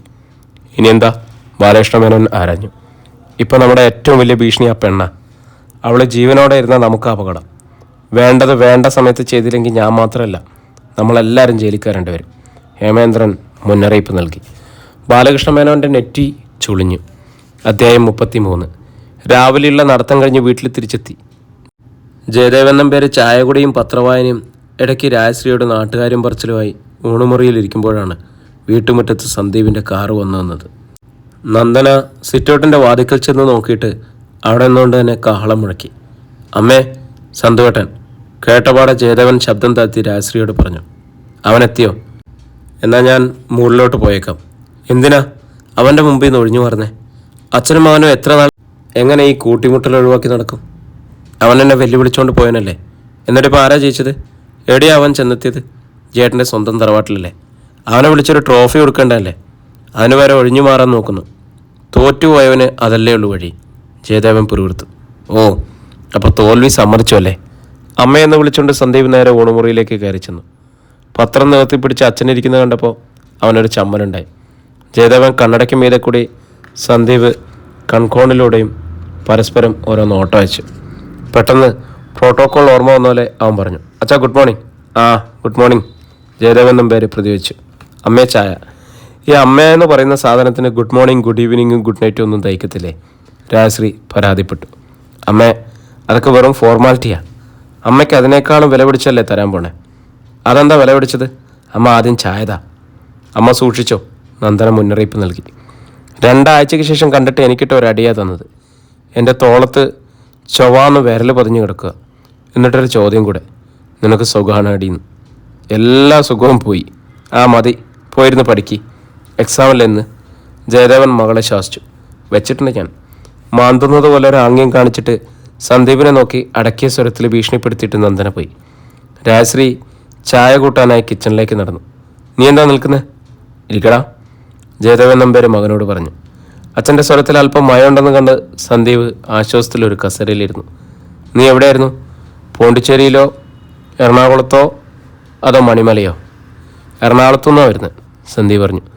നീ ജോലി രാജിവെച്ചിട്ട് പോയതാണോ അതോ പത്ര ഓഫീസിൽ നിന്ന് നിന്നെ പിരിച്ചുവിട്ടിരിക്കുകയാണോ? ഞാൻ ലീവ് എടുത്തിട്ടുണ്ട് അച്ഛാ. രാജശ്രീ ചായ കൊണ്ടുവന്നു. അവരും കൂടി ഡൈനിങ് ടേബിളിൻ്റെ കുറിയവശത്ത് ഇരിപ്പുറപ്പിച്ചു. സന്ദീപ് ചായ മെല്ലെ ഊതി കുടിച്ചു. അമ്മ, നല്ല ചായ, താങ്ക് യു. ഓ, വരവച്ചു. അച്ഛാ, അച്ഛനെന്ന അല്ലിമയുടെ ജാതകം ചോദിച്ചപ്പോൾ എനിക്ക് ഭയങ്കര സങ്കടവും ദേഷ്യം തോന്നി. പക്ഷേ ഇപ്പോൾ ഞാൻ അച്ഛൻ്റെ അടുത്ത് വളരെ താങ്ക്ഫുള്ളാണ്. അച്ഛനെന്നാൽ അങ്ങനെ ഒരു വാശി പിടിച്ചില്ലെങ്കിൽ നമ്മളാരും ഒന്നും അറിയാൻ പോകുന്നില്ല. ഞാനിപ്പോൾ ഇത്രയും ദൂരം സഞ്ചരിച്ച് വേണ്ട സ്ഥലത്ത് എത്താനും പോകുന്നില്ല. നീ എവിടെ വരെ എത്തി? അച്ഛൻ്റെ ചിറ്റയുടെ വീട്ടിൽ. എന്തൊരു അത്ഭുതമാണെന്ന് അച്ഛനൊന്ന് ആലോചിച്ച് നോക്കിയേ. ഏതെങ്കിലും പിച്ചക്കാരിയുടേതോ ക്രിമിനലിൻ്റെയോ പ്രോസ്റ്റിറ്റ്യൂട്ടിൻ്റെയോ മകളായിരിക്കുമെന്ന് സംശയിച്ച് തള്ളിക്കളഞ്ഞല്ലേ അച്ഛൻ അല്ലിമയുടെ പ്രപ്പോസൽ. എന്നിട്ടിപ്പോൾ അവൾ നിൽക്കുന്ന സ്ഥാനം അച്ഛൻ കണ്ടോ? അച്ഛൻ്റെ ചിറ്റയുടെ കൊച്ചുമകൾ. അതാരും അംഗീകരിച്ചിട്ടൊന്നുമില്ലല്ലോ. തെളിവില്ല. തെളിയാൻ എന്തിരിക്കുന്നു? മല്ലിക ചിറ്റയുടെ അല്ലിമയുടെയും DNA ക്രോസ് മാച്ച് ചെയ്ത് നോക്കിയാൽ പോരെ.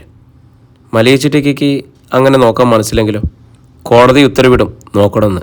അച്ഛനൊരു ജഡ്ജിയല്ലേ. അച്ഛൻ്റെ മുമ്പിലൊരു പിതൃതർക്കം വന്ന മാതൃതർക്കമോ അങ്ങനെ എന്തെങ്കിലും വന്നാൽ അച്ഛൻ എന്താ ചെയ്യാം? ഇതിൽ കേസൊന്നും നിലവിലില്ലല്ലോ. കേസ് ഉണ്ടാക്കും അച്ഛാ. അതിൻ്റെ ആവശ്യമുണ്ടോ? ഭയങ്കര കേസാണ് അച്ഛാ. മാൻ മിസ്സിങ്. ഒരാളല്ല, 2 പേര്. അല്ലിയുടെ അച്ഛനും അല്ലിയുടെ അമ്മയും. അല്ലിയുടെ അമ്മയായ മാളവിക അവസാനം പ്രത്യക്ഷപ്പെട്ടത് പോണ്ടിച്ചേരി ക്ലൂണി ഹോസ്പിറ്റലാണ്. അതിനുശേഷം മാളവിക ആരും കണ്ടിട്ടില്ല. അവരെപ്പറ്റിയൊന്നും കേട്ടിട്ടുമില്ല. അതും മാൻ മിസ്സിങ്.